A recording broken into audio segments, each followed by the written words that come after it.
A billionaire CEO picked up his phone to fire his housekeeper over a minor mistake, only to hear a little girl whisper 7 words that shattered his ego and turned his entire world upside down. If this story resonates with you, don't forget to hit that subscribe button and drop a comment letting me know where you're watching from, because tomorrow I'm bringing you another story just as interesting and unforgettable as this one. And trust me, you won't want to miss it. Now let's continue. The December wind howled against the windows of the 42nd floor, but inside the executive suite of Meridian Industries, Alexander Kane felt nothing but the familiar warmth of absolute control. His fingers drummed against the mahogany desk as he reviewed the quarterly reports, each number a testament to his ruthless efficiency. At 38, he had built an empire that stretched across 3 continents, and he wore his success like armor against a world that had taught him early that vulnerability was weakness. The morning light caught the silver in his dark hair, premature gray that made his steel blue eyes appear even more intimidating during board meetings. His tailored navy suit fit perfectly across his broad shoulders, every detail calculated to project power. But beneath the expensive fabric, his body carried the tension of a man who had forgotten how to rest, how to trust, how to simply be.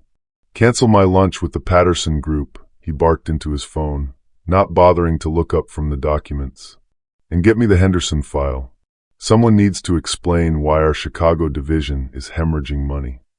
His assistant's voice crackled through the intercom. "Sir, there's also the matter of the domestic staff evaluation. Mrs. Chen mentioned several concerns about." "Handle it." Alexander's voice cut through the air like a blade.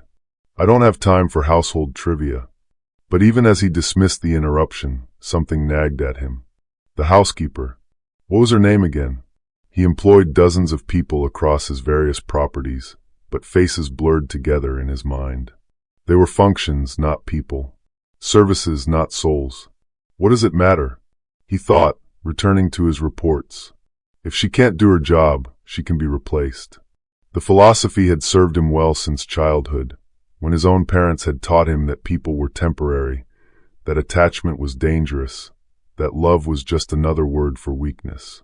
At 8 years old, standing in the marble foyer of his family's Connecticut estate, he had watched his mother walk out the front door without looking back. His father had simply poured another scotch and muttered, "People leave, Alexander. The sooner you learn that, the better." The lesson had stuck. Meanwhile, across the city in a modest 2-bedroom apartment in Astoria, Queens, Nina Rodriguez knelt beside her daughter's bed, smoothing the damp hair away from the child's feverish forehead. The morning light filtered through threadbare curtains, casting gentle shadows across the small room where cartoon characters smiled down from peeling wallpaper. "Mama, my throat hurts," 7-year-old Isabella whispered, her voice barely audible above the radiator's persistent clanking. Her usually bright brown eyes were dulled with illness, and her olive skin held an unhealthy pallor that made Nina's heart ache. "I know, mi amor," Nina murmured, her calloused hands gentle as she adjusted the faded pink blanket around her daughter's small frame. "The medicine will help soon." At 29, Nina carried herself with the quiet dignity of someone who had learned to find strength in struggle. Her long black hair was pulled back in a practical bun, and she wore her oldest jeans and a burgundy sweater that had seen better years. But her dark eyes held a warmth that no amount of hardship could extinguish, and when she looked at her daughter, her whole face transformed with love. The apartment was small but immaculate, every surface cleaned with the same attention to detail that Nina brought to her work in the Kane mansion. Photos of Isabella covered the refrigerator, school pictures, birthday parties, moments of joy preserved despite their circumstances. A small Christmas tree stood in the corner, decorated with handmade ornaments and lights that blinked hopefully in the morning gloom. "Will you be okay while Mama's at work?" Nina asked, though her heart was already rebelling against the idea of leaving Isabella alone, even for a few hours. Isabella nodded weakly, then gripped her mother's hand with surprising strength. "You work for the mean man, don't you, Mama?" Nina's breath caught. She had tried so hard to keep her work separate from their home, to shield Isabella from the harsh realities of their situation. But children see everything, understand more than adults give them credit for. He's not mean, sweetheart. He's just busy. Important people have a lot of responsibilities. It was a lie, and they both knew it. Alexander Kane was mean, coldly, calculatingly mean. In the 8 months Nina had worked for him, she had watched him fire people over minor mistakes, seen him reduce grown men to stammering apologies with a single glance. But the job paid better than anything else she could find with her limited education, and Isabella needed things: medicine, food, a chance at a better future. "I don't like him," Isabella said with the brutal honesty of childhood. "He makes you sad." Nina's throat tightened. "I'm not sad when I'm with you. But you cry sometimes. After work." The words hit Nina like a physical blow. She thought she had hidden her tears better, thought the bathroom shower had muffled the sound of her breaking down after particularly difficult days. But Isabella noticed everything, absorbed every emotion like a sponge. "Sometimes grown-ups cry," Nina said carefully. "It doesn't mean anything's wrong." Isabella studied her mother's face with the intensity that only children possess. "Promise me something, Mama." "What's that, baby?" "Promise you won't let him hurt you." "Not ever." Nina's heart clenched. At 7 years old, her daughter was already learning about the cruelty of the world, already trying to protect the person who should be protecting her. It was a burden no child should carry, and Nina felt the familiar weight of guilt settle in her chest.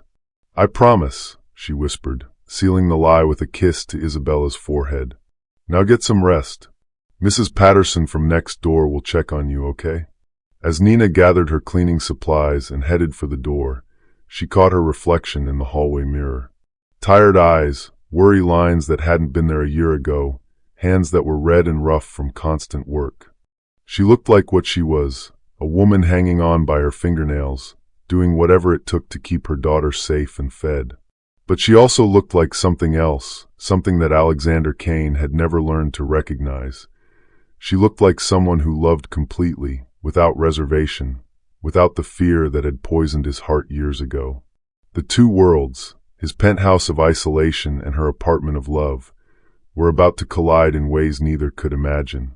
And in that collision, 7 simple words from a sick little girl would shatter everything they thought they knew about power, about worth, about the courage it takes to let someone in. 3 hours later, Alexander sat in his office reviewing the morning's damage reports. The Chicago division had lost another major client. His assistant had quit via email, and now he was staring at a maintenance report that made his jaw clench with irritation.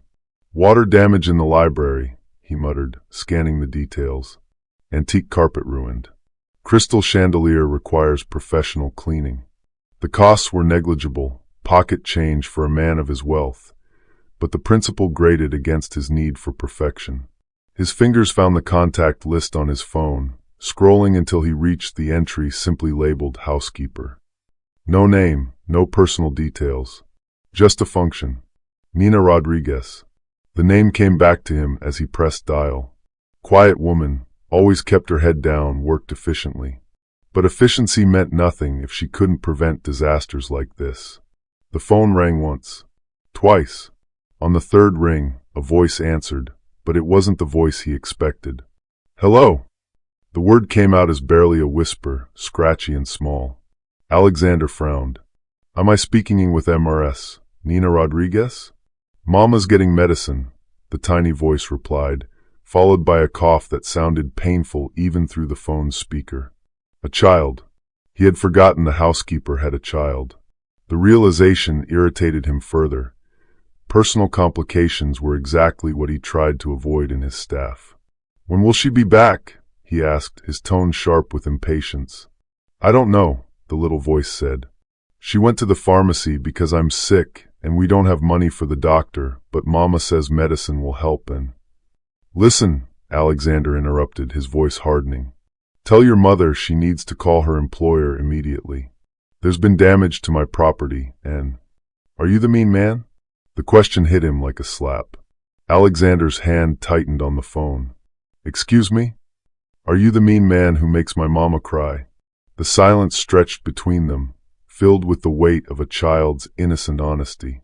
Alexander felt something shift in his chest, a flutter of discomfort he couldn't name.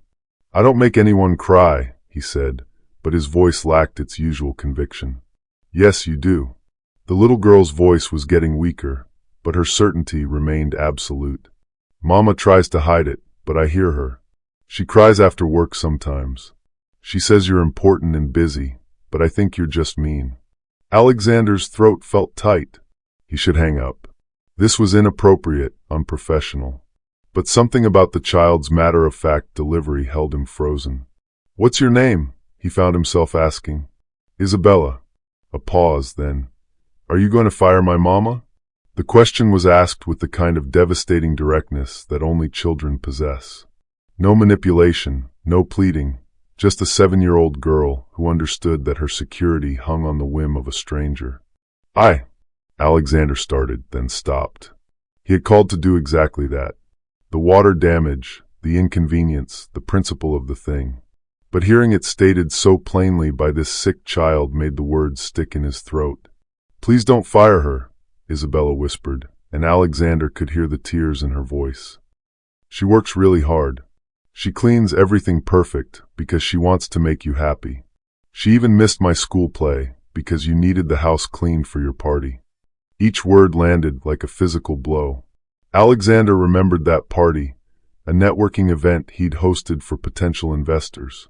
He had demanded the house be spotless, had called Nina at the last minute to ensure every detail was perfect.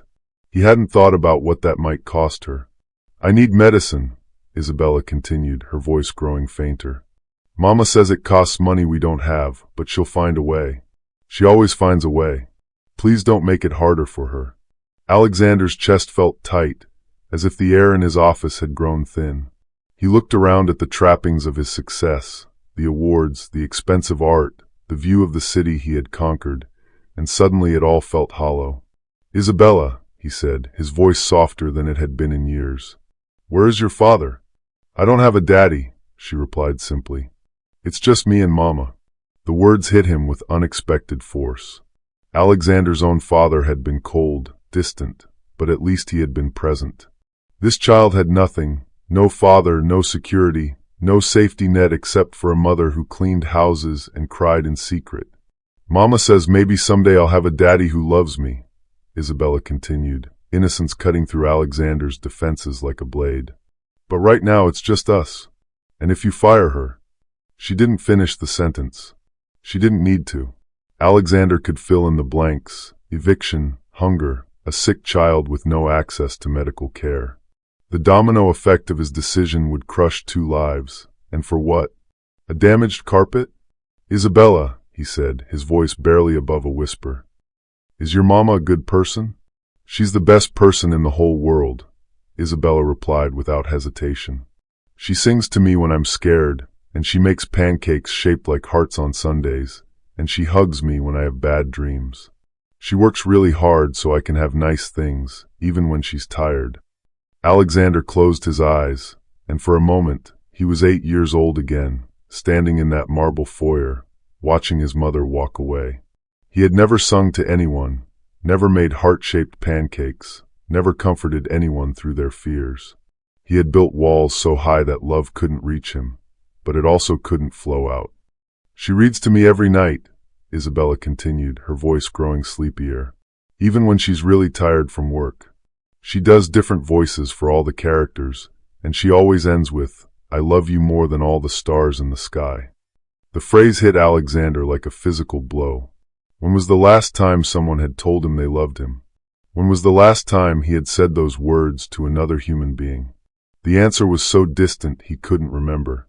"What do you want to be when you grow up?" he asked, not sure why the question mattered. "A doctor," Isabella said immediately, "so I can help people feel better. Like Mama helps me feel better when I'm sad." Alexander's eyes burned. This child, sick and poor, dreamed of healing others. Meanwhile, he spent his days finding new ways to accumulate wealth he didn't need, power he didn't enjoy, success that felt increasingly empty. "Isabella," he said, his voice thick with emotion he couldn't name, "I want you to tell me something, okay?" "Okay. What would make you happy? Right now, what would make you happy?" The pause was long, filled with the sound of labored breathing. When Isabella spoke again, her voice was so quiet Alexander had to strain to hear. I want my mama to not be scared anymore. 7 words. 7 simple words that shattered everything Alexander thought he knew about himself, about power, about what it meant to be successful. He had built an empire, commanded respect, wielded influence over thousands of people. But he had never, not once, used any of it to make sure someone's mother wasn't scared. I want her to smile like she used to, Isabella continued, unaware of the earthquake she had triggered. Before we moved to the city. Before she had to work for mean people who make her cry. Alexander's hand shook as he gripped the phone. The little girl's words echoed in his mind. I want my mama to not be scared anymore. It was such a simple wish, such a basic human need. Safety, security, peace of mind. Things he took for granted. Things he could provide with a single phone call, a stroke of his pen, a moment of human decency. Isabella, he said, his voice breaking. Your mama, she's not going to be scared anymore. I promise you that. Really? The hope in her voice was almost too much to bear. Really? And you know what else? What? You're going to get the best medicine money can buy. And a doctor. The best doctor in the city. But we don't have money for doctors. You don't need money, Alexander said, tears streaming down his face in his empty office. You just need someone who cares. And I care. The words felt foreign on his tongue, rusty from disuse. But they were true. Somehow, in the span of a single conversation, this sick little girl had cracked open his heart and reminded him what it felt like to be human. Are you crying? Isabella asked, with the perceptiveness that only children possess. Alexander wiped his eyes, smiling through his tears. Yes, sweetheart. I'm crying. Why? Because sometimes, he said, his voice soft with wonder, sometimes little girls are much wiser than grown-ups. And sometimes they say exactly what someone needs to hear. In the background, he heard the sound of keys jingling, a door opening. Mama's back, Isabella whispered. I have to go. Isabella, wait. Yes. Thank you. For reminding me what's important. The line went quiet except for the sound of footsteps, then Nina's voice in the distance. Who are you talking to, baby? Alexander heard Isabella's reply, muffled but clear. The mean man. But I think maybe he's not so mean after all. The call ended, leaving Alexander alone in his office, staring at the phone in his hand. The quarterly reports on his desk seemed insignificant now, the water damage laughably trivial. A sick child's simple wish had turned his world upside down, and he couldn't go back to who he had been an hour ago. I want my mama to not be scared anymore. 7 words that had shattered his ego and revealed the hollow man beneath. But they had also shown him something else, a path forward, a chance to be more than just successful, a chance to be good. The phone slipped from Alexander's trembling fingers, clattering onto the mahogany desk with a sound that seemed to echo through the cavernous office. He sat frozen, staring at the device as if it might explode, his chest rising and falling with shallow breaths that felt inadequate for the storm raging inside him. What just happened? He had called to fire an employee. Simple. Routine. Business as usual. But somehow, a 7-year-old girl's broken voice had reached through the phone and torn something open inside him that he had spent 30 years sealing shut. Alexander stood abruptly, his chair rolling backward until it hit the wall with a dull thud. He paced to the window, pressing his palms against the cold glass, watching the city sprawl beneath him like a living organism. From this height, people looked like ants, their struggles invisible, their pain irrelevant. It was a perspective that had always comforted him. The distance, the separation, the proof that he was above it all. But now, for the first time in decades, he couldn't shake the feeling that he was the one who was small. That somewhere in Queens, a sick little girl possessed more wisdom in her fevered whispers than he had accumulated in all his years of conquest. I want my mama to not be scared anymore. The words played on repeat in his mind, each iteration hitting harder than the last. He had made Nina Rodriguez scared. He had made her cry. And somewhere in his relentless pursuit of perfection and control, he had forgotten that his employees were human beings with feelings, with children who noticed when their mothers came home broken. "Sir?" His secretary's voice crackled through the intercom, making him jump. "The Henderson file you requested?" Alexander stared at the device, his mouth dry. "Cancel my meetings," he said, his voice hoarse. "Sir? All of them? You have the board presentation at 2, and the investors from Tokyo are. Cancel them all." The words came out sharper than he intended, and he immediately softened his tone. "Please. Something's come up." There was a pause then. "Of course, sir. Should I reschedule for tomorrow?" "I don't know." Alexander ran his hands through his hair, disrupting the perfect styling. "I don't know anything right now." He ended the call and slumped into his chair, the leather creaking under his weight. The office felt different now, not like a throne room, but like a prison.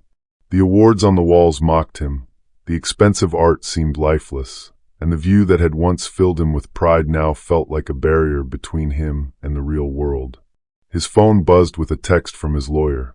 "Contract review ready. Need signature for Peterson acquisition." Alexander stared at the message, then set the phone aside without responding. The Peterson acquisition, a deal that would net him millions and put 300 people out of work. Yesterday, it had felt like victory. Today, it felt like cruelty. "Get it together," he told himself. "You're being ridiculous. One phone call doesn't change who you are." But even as he tried to summon his old ruthlessness, Isabella's voice echoed in his memory. "Are you the mean man who makes my mama cry?" The question had been asked without malice, without accusation, just a child's honest curiosity. And somehow that made it worse. He wasn't feared because he was powerful, he was feared because he was cruel. The distinction had never mattered to him before.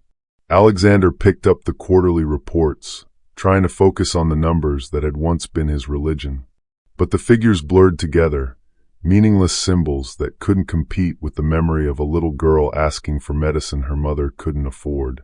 "She works really hard. She cleans everything perfect because she wants to make you happy." The words cut deep because they were true. He had watched Nina Rodriguez work, seen her attention to detail, her quiet efficiency, the way she tried to anticipate his needs before he voiced them. He had taken it for granted, assumed it was simply what he paid for. But Isabella's words revealed the truth. Nina had been trying to please him, to earn his approval, to secure her job through perfection. And he had called to fire her over a water stain. The intercom buzzed again. "Sir? Mrs. Chun is here with the domestic staff evaluations." Alexander's stomach clenched. Mrs. Chun, his estate manager, was exactly like him, efficient, cold, focused on results over people. She would have a dozen reasons why Nina Rodriguez should be terminated, each one perfectly logical and utterly heartless. "Send her in," he said, though every instinct screamed at him to hide. Mrs. Chun entered with her usual brisk efficiency, her silver hair pulled back in a severe bun, her charcoal suit impeccable. She carried a thick folder and wore the expression of someone about to deliver bad news with professional satisfaction. "Mr. Kane," she said, settling into the chair across from his desk. "I've completed the quarterly review of your domestic staff. There are several concerns that require immediate attention." Alexander's jaw tightened. "Go ahead." "The Rodriguez woman," Mrs. Chin began, opening the folder. "Her performance has been adequate, but there have been incidents. The water damage in the library, for instance. She failed to properly secure the window during last week's storm." "The window," Alexander repeated slowly. "Yes. A simple oversight, but one that cost thousands in damages. Additionally, she's been emotional lately. I've noticed her distracted during work, and yesterday she took an unusually long lunch break." Alexander's hands clenched into fists. "Did you ask her why?" Mrs. Chun looked surprised by the question. "Why would I? Personal issues are irrelevant to job performance. My recommendation is termination, effective immediately. I have several qualified candidates ready to." "No." The word came out with such force that Mrs. Chin actually flinched. Alexander stood slowly, his blue eyes blazing with an intensity that made the older woman take a step back. "Sir?" I said no. Alexander's voice was deadly quiet. "Nina Rodriguez is not being terminated. But sir, the damages alone are negligible." Alexander moved around the desk, his presence suddenly overwhelming in the confined space. "You said she was emotional, distracted. Did it occur to you that she might have been worried about something? Something important?" Mrs. Chen's mouth opened and closed like a fish out of water. That's not typically a consideration in performance reviews." "Well, it should be." Alexander's voice rose, years of suppressed humanity breaking through the corporate facade. "She has a sick child, Mrs. Chen. A 7-year-old daughter who needs medicine they can't afford. And instead of showing compassion, instead of asking how we might help, your solution is to fire her." "Mr. Kane, I don't understand." "That's the problem." Alexander's voice cracked with emotion. "None of us understand. We've forgotten that the people who work for us are human beings with families, with struggles, with children who notice when their mothers come home crying." Mrs. Chen stared at him as if he had grown a second head. "Sir, are you feeling well? This is very unlike you." Alexander laughed, but there was no humor in it. "No, Mrs. Chen. I'm not feeling well. I'm feeling like I've wasted 30 years of my life being exactly the kind of person I despise. I don't understand what's brought this on, but perhaps we should discuss this when you're feeling more rational." "Rational?" Alexander's voice rose to a roar. "You think compassion is irrational? You think caring about the people who work for us is a weakness?" Mrs. Chen backed toward the door, clearly alarmed by his outburst. "Mr. Kane, I think you should speak to someone. A professional. This sudden change in behavior is concerning." "You know what's concerning?" Alexander followed her toward the door, his voice shaking with rage and grief. "What's concerning is that an act of basic human decency seems so foreign to you, to all of us, that you think I need psychiatric help. Sir, please, get out." Alexander's voice was quiet now, but infinitely more dangerous. "And Mrs. Chen? If I hear that you've said one word about terminating Nina Rodriguez, if you've made her feel unsafe or unwelcome in any way, you'll be the one looking for a new job. Are we clear?" Mrs. Chen nodded quickly and fled, leaving Alexander alone with his churning thoughts and the weight of his own transformation. Meanwhile, in the small apartment in Astoria, Nina Rodriguez sat on the edge of Isabella's bed, her heart pounding with a fear that had nothing to do with her daughter's fever. The medication from the pharmacy had cost more than she had in her checking account, but the pharmacist had let her set up a payment plan. One more debt to worry about, one more weight on her shoulders. But that wasn't what terrified her. What terrified her was the phone call. "Baby," she said gently, smoothing Isabella's hair. "Tell me about the man you talked to." Isabella's eyes fluttered open, still heavy with illness, but clearer than they had been that morning. "He called for you. He sounded angry at first." Nina's blood ran cold. "What did he say?" "He wanted to know when you'd be back. He said something about damage to his property." Isabella coughed, then continued. "I asked if he was the mean man who makes you cry." "Isabella!" Nina's voice was sharp with panic. "You didn't say that to him." "I did," Isabella said matter-of-factly. "It's true, isn't it? He does make you cry." Nina's throat tightened. How could she explain to a 7-year-old that sometimes survival meant enduring cruelty? That sometimes you had to smile at people who treated you like dirt because your child needed medicine and food and a roof over her head? "What else did you say?" Nina asked, dreading the answer. "I told him about your school play, the one you missed because of his party. And I told him you work really hard to make him happy." Isabella's voice grew quieter. "I asked him not to fire you." Nina's heart stopped. "You what?" "I asked him not to fire you. I told him we need the money for medicine." Isabella's eyes filled with tears. "Was that wrong, Mama? Did I make it worse?" Nina pulled her daughter close, her own tears falling freely now. "No, sweetheart. You didn't make it worse. You were just trying to help." But inside, Nina was screaming. She had spent 8 months walking on eggshells, trying to be invisible, trying to anticipate Alexander Kane's every need so perfectly that he would never notice her. And now her sick daughter had essentially begged him not to fire her mother. The humiliation was overwhelming. "He cried, Mama," Isabella said softly. The mean man cried. Nina pulled back, staring at her daughter. "What?" "He cried when I told him about you. And he promised you wouldn't be scared anymore. He said he would get me the best medicine and the best doctor." Isabella's voice held a note of wonder. "I think maybe he's not so mean after all." Nina's mind reeled. Alexander Kane crying? Making promises to a sick child? It was impossible. The man she knew was ice-cold, calculating, utterly without compassion. He had made grown men weep with his cruelty, had destroyed careers with casual indifference. He's playing with her, Nina thought desperately.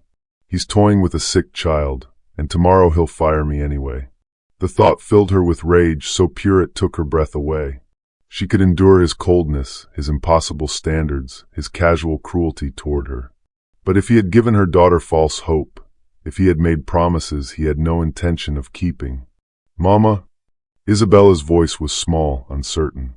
"Are you angry at me?" Nina forced herself to smile, to push down the fury that threatened to consume her. "No, baby. I'm not angry at you.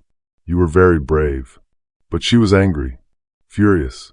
At Alexander Kane for putting them in this position, at herself for being so dependent on his whims, at a world that forced children to beg strangers for their mothers' jobs. Her phone buzzed with a text from an unknown number. "This is Alexander Kane. We need to talk. Are you available this evening?" Nina stared at the message, her hands shaking. This was it. He was going to fire her in person, make her grovel one more time before he destroyed her life. The text was polite, professional, the kind of courtesy he would show before delivering a death blow. She typed back, "Yes, sir. What time would be convenient for you?" The response came immediately, 7 o'clock. But not at the house. Somewhere neutral. "Do you know Cafe Luna on 42nd Street? Nina frowned. A cafe? That was unexpected. Usually, his terminations happened in his office, with Mrs. Chun present to handle the paperwork. But maybe he wanted to avoid a scene, wanted to fire her somewhere public where she couldn't break down completely. "Yes, sir. I'll be there." "Good. And Nina? Bring Isabella if you need to. I know you might not have childcare." Nina stared at the message, her confusion deepening. Bring Isabella? To her own firing? What kind of cruel game was he playing? She set the phone aside and looked at her daughter, who was watching her with worried eyes. "Are we in trouble, Mama?" Nina forced another smile. "No, baby. We're going to be okay." But as she said the words, she wasn't sure she believed them. Alexander Kane had built his empire on the destruction of others, and now he had her daughter's hope as a weapon. Whatever he was planning, whatever twisted game he was playing, she would endure it. She had to. For Isabella, she would endure anything, even if it meant facing the man who had made her child believe that monsters could cry. Cafe Luna sat nestled between a vintage bookstore and a flower shop on 42nd Street, its warm amber light spilling onto the sidewalk through large windows adorned with twinkling fairy lights. The December evening had settled over Manhattan like a heavy blanket, and the cafe offered a refuge from the bitter wind that sent pedestrians hurrying past with their collars turned up against the cold. Nina stood outside for a full 5 minutes, Isabella's small hand clasped tightly in hers, gathering the courage to walk through those doors. She had dressed carefully, her best black slacks and a cream-colored blouse that Isabella had declared pretty as a princess. But she still felt utterly out of place. This wasn't her world. The cafe was upscale enough to intimidate, with its exposed brick walls and customers who looked like they belonged in magazine spreads. "Mama, you're squeezing too tight," Isabella whispered, tugging at her mother's grip. "Sorry, baby." Nina loosened her hold, but didn't let go. Isabella looked better after the medicine. Her fever had broken, and some color had returned to her cheeks, but she was still pale and fragile in her purple winter coat and matching knit hat. Through the window, Nina spotted him immediately. Alexander Kane sat alone at a corner table, looking as out of place as she felt, but for entirely different reasons. Gone was the intimidating business suit she was accustomed to seeing. Instead, he wore dark jeans and a forest green sweater that made his eyes appear less severe. His usually perfect hair was slightly disheveled, as if he'd been running his hands through it, and there was something vulnerable about his posture, shoulders curved inward, hands wrapped around a coffee cup like he was seeking warmth. He looked human. The observation hit Nina like a physical blow. For 8 months, she had seen Alexander Kane as a force of nature, untouchable, unmovable, utterly removed from the concerns of ordinary people. But sitting there in the soft cafe lighting, he looked like what he was, a man. A lonely man, if she was being honest, though that thought felt dangerous to entertain. "Is that him?" Isabella asked, pressing her face against the window. "The man from the phone?" "Yes," Nina said quietly. "Remember what we talked about? Be polite, but let Mama do the talking." Isabella nodded solemnly, then looked up at her mother with those perceptive brown eyes that saw too much. "He looks sad, Mama." Before Nina could respond, Alexander glanced toward the window, and their eyes met through the glass. For a moment, neither moved, predator and prey frozen in mutual recognition. Then Alexander raised his hand in a small wave, and the simple gesture was so unexpected, so ordinary, that Nina felt her carefully constructed defenses waver. "Don't," she warned herself. "Don't start thinking he's different. This is still the man who was ready to fire you over a water stain." She pushed open the door, the warmth of the cafe washing over them along with the rich scent of coffee and fresh-baked pastries. A jazz quartet played softly from hidden speakers, and the gentle murmur of conversation created an intimate atmosphere that felt worlds away from the corporate sterility of Kane's usual domain. Alexander stood as they approached, and Nina was struck again by how different he looked. The severe lines of his face had softened, and when Isabella looked up at him with curious eyes, his expression transformed completely, surprise, uncertainty, and something that might have been wonder flickering across his features. "Nina," he said, his voice gentler than she had ever heard it. "Thank you for coming. Mr. Kane." Nina's voice was carefully neutral, professional. She had practiced this tone during the subway ride into Manhattan, determined not to let him see how terrified she was. But then Alexander's attention shifted to Isabella, and Nina watched something extraordinary happen. The powerful, ruthless CEO who had built an empire through intimidation and control crouched down to her daughter's eye level, his movements careful and deliberate, as if he were approaching a small, wounded animal. "You must be Isabella," he said softly. Isabella nodded, suddenly shy in the presence of the man she had spoken to so boldly over the phone. She pressed closer to her mother's side, but didn't look away from Alexander's face. "I brought you something," Alexander said, reaching into his jacket pocket. He pulled out a small wrapped package and held it out to her. "It's not much, but, well, I thought you might like it." Isabella looked up at Nina, who nodded reluctantly. The little girl took the package with careful hands and unwrapped it slowly, revealing a book, The Secret Garden with beautiful illustrated covers. "It's about a little girl who helps heal a garden," Alexander explained, his voice uncertain. "And in doing so, she helps heal the people around her. I thought you might understand that kind of magic." Isabella clutched the book to her chest, her eyes wide with delight. "Thank you. Mama, look, it has pictures."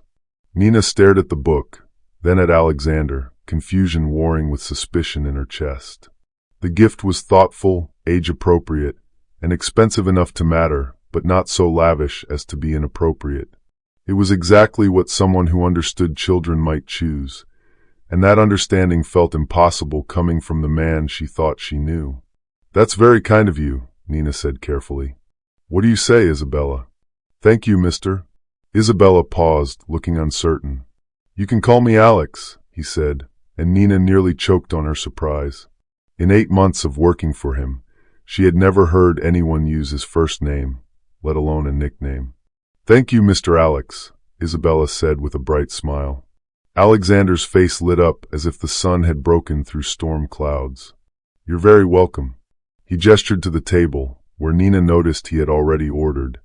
3 hot chocolates sat waiting, topped with whipped cream and cinnamon. Another thoughtful touch that she hadn't expected. As they settled into their seats, Isabella immediately busied herself with examining her new book, tracing the illustrations with gentle fingers. The sight of her daughter's joy created a bittersweet ache in Nina's chest. Isabella had so few new things, so few moments of simple pleasure. The book would be treasured, read until the pages wore soft with handling. "How are you feeling?" Alexander asked Isabella, and again Nina was struck by the genuine concern in his voice. "Much better," Isabella said without looking up from her book. "The medicine helped. Mama got the good kind, even though it was expensive." Nina's cheeks burned with embarrassment. She had specifically told Isabella not to mention money, not to remind this powerful man of their poverty. But children had no filter, no understanding of the social rules that governed adult interactions.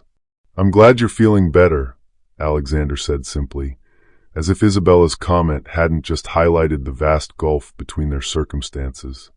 An uncomfortable silence settled over the table. Nina sipped her hot chocolate, which was, she had to admit, the best she'd ever tasted, and tried to figure out what game Alexander was playing. This wasn't how terminations usually went. There were no lawyers present, no severance papers, no cold recitation of her failures. "Nina," Alexander said finally, his voice hesitant, "I owe you an apology." The words hit her like a physical blow. In all her months of working for him, she had never heard Alexander Kane apologize to anyone for anything. Apologies implied weakness, admitted fault, and he was a man who never showed either. "Sir?" The word came out as barely a whisper. "The phone call this morning. I was calling to—" He paused, glanced at Isabella, then seemed to make a decision. "I was calling to discuss your employment, but not for the reasons you might think." Nina's heart hammered against her ribs. "I don't understand." Alexander ran his hands through his hair, disrupting it further. "I was having a bad morning. Some numbers weren't adding up the way I wanted, and I was looking for someone to blame. Mrs. Chin mentioned the water damage in the library, and I—" He stopped, his jaw working as if the words were physically difficult to produce. "I was ready to fire you over something that wasn't even your fault." Nina stared at him, her world tilting off its axis. "Wasn't my fault. The window latch has been broken for months. I knew it needed repair, but I kept putting it off because it seemed unimportant. When the storm hit, it was inevitable that water would get in. You couldn't have prevented it." Alexander's blue eyes met hers directly, and she saw something she had never expected to see there: shame. "I was going to destroy your life because I was too proud to admit I had made a mistake." The confession hung in the air between them like a bridge neither was sure they could cross. Nina felt tears prick at her eyes, not from relief, though that was certainly present, but from the sheer unexpectedness of his honesty. "But then Isabella answered the phone," Alexander continued, his voice growing softer. "And she said 7 words that changed everything." "What words?" Isabella asked, looking up from her book with interest. Alexander smiled at her, and Nina realized it was the first genuine smile she had ever seen from him. "You asked me not to fire your mama because you need the money for medicine." Isabella nodded matter-of-factly. "We do need it. Medicine is very expensive." "Yes, it is," Alexander agreed. "And when you told me that, I realized something important. I realized that I had forgotten what it means to be human." Nina's breath caught in her throat. This conversation felt surreal, like something from a dream or a story someone might tell. The Alexander Kane she knew didn't use words like human or mistake. He didn't admit weakness, didn't show vulnerability, didn't sit in cozy cafes drinking hot chocolate with his employees' children. "I don't want you to be scared anymore," Alexander said, his attention shifting back to Nina. "Isabella told me that I make you cry, and that's not acceptable. No one should have to cry because of me." "Mr. Kane," Nina began, but he held up a hand. "Please, let me finish." He took a shaky breath. "I know I've been difficult to work for. I know I've created an environment where you feel like you have to be perfect all the time, where one mistake could cost you everything. That's not fair, and it's not right." Nina felt tears sliding down her cheeks despite her efforts to control them. "Sir, I I want to make it right, Alexander continued, his voice gaining strength. Not just with words, but with actions. I want to create a workplace where you feel valued, where you feel safe, where you don't have to choose between your job and your daughter's needs. Isabella looked up from her book, her attention fully captured now. Are you going to be nice to my mama? Alexander's expression grew solemn, as if he were making a sacred vow to a small priestess. Yes, Isabella. I'm going to try very hard to be nice to your mama. And to you, if you'll let me. Okay, Isabella said with the easy acceptance of childhood. But you have to promise. Promises are very important. I promise, Alexander said without hesitation. Nina wiped her eyes with the back of her hand, overwhelmed by the magnitude of what was happening. This felt like more than an apology. It felt like a transformation, a moment when two very different worlds had collided and somehow found a way to coexist. I have a proposition, Alexander said, his attention returning to Nina. A way to make amends for how I've treated you. Nina's defenses immediately snapped back into place. Sir? Isabella needs medical care. Good medical care, not whatever you can afford with your current insurance. I want to put you and Isabella on my personal health plan, the same coverage my executives receive. Nina's mouth fell open. Mr. Kane, I can't. You can, and you should, Alexander said firmly. It's not charity, Nina. It's what should have been provided from the beginning. Healthcare is a basic human right, not a luxury. But the cost is negligible compared to what I spend on things that don't matter. Alexander's voice carried a hint of his old authority, but now it was directed at helping rather than intimidating. Isabella deserves the best care available, and you deserve the peace of mind that comes with knowing she'll get it. Nina looked at her daughter, who was listening to every word with the intensity children reserved for conversations that might change their lives. The offer was generous beyond anything she had dared hope for, but it also felt dangerous. There had to be a catch, a price she would be expected to pay. What do you want in return? She asked quietly. Alexander looked surprised by the question. Nothing. I want nothing in return except the knowledge that I've done something right for once in my miserable life. The words were spoken with such self-loathing that Nina felt her heart clench with unexpected sympathy. This man, who had everything the world said mattered, clearly felt he had nothing of value. Why? She asked. Why does this matter to you now? Alexander was quiet for a long moment, staring into his coffee cup as if it held the answers to questions he was only beginning to understand.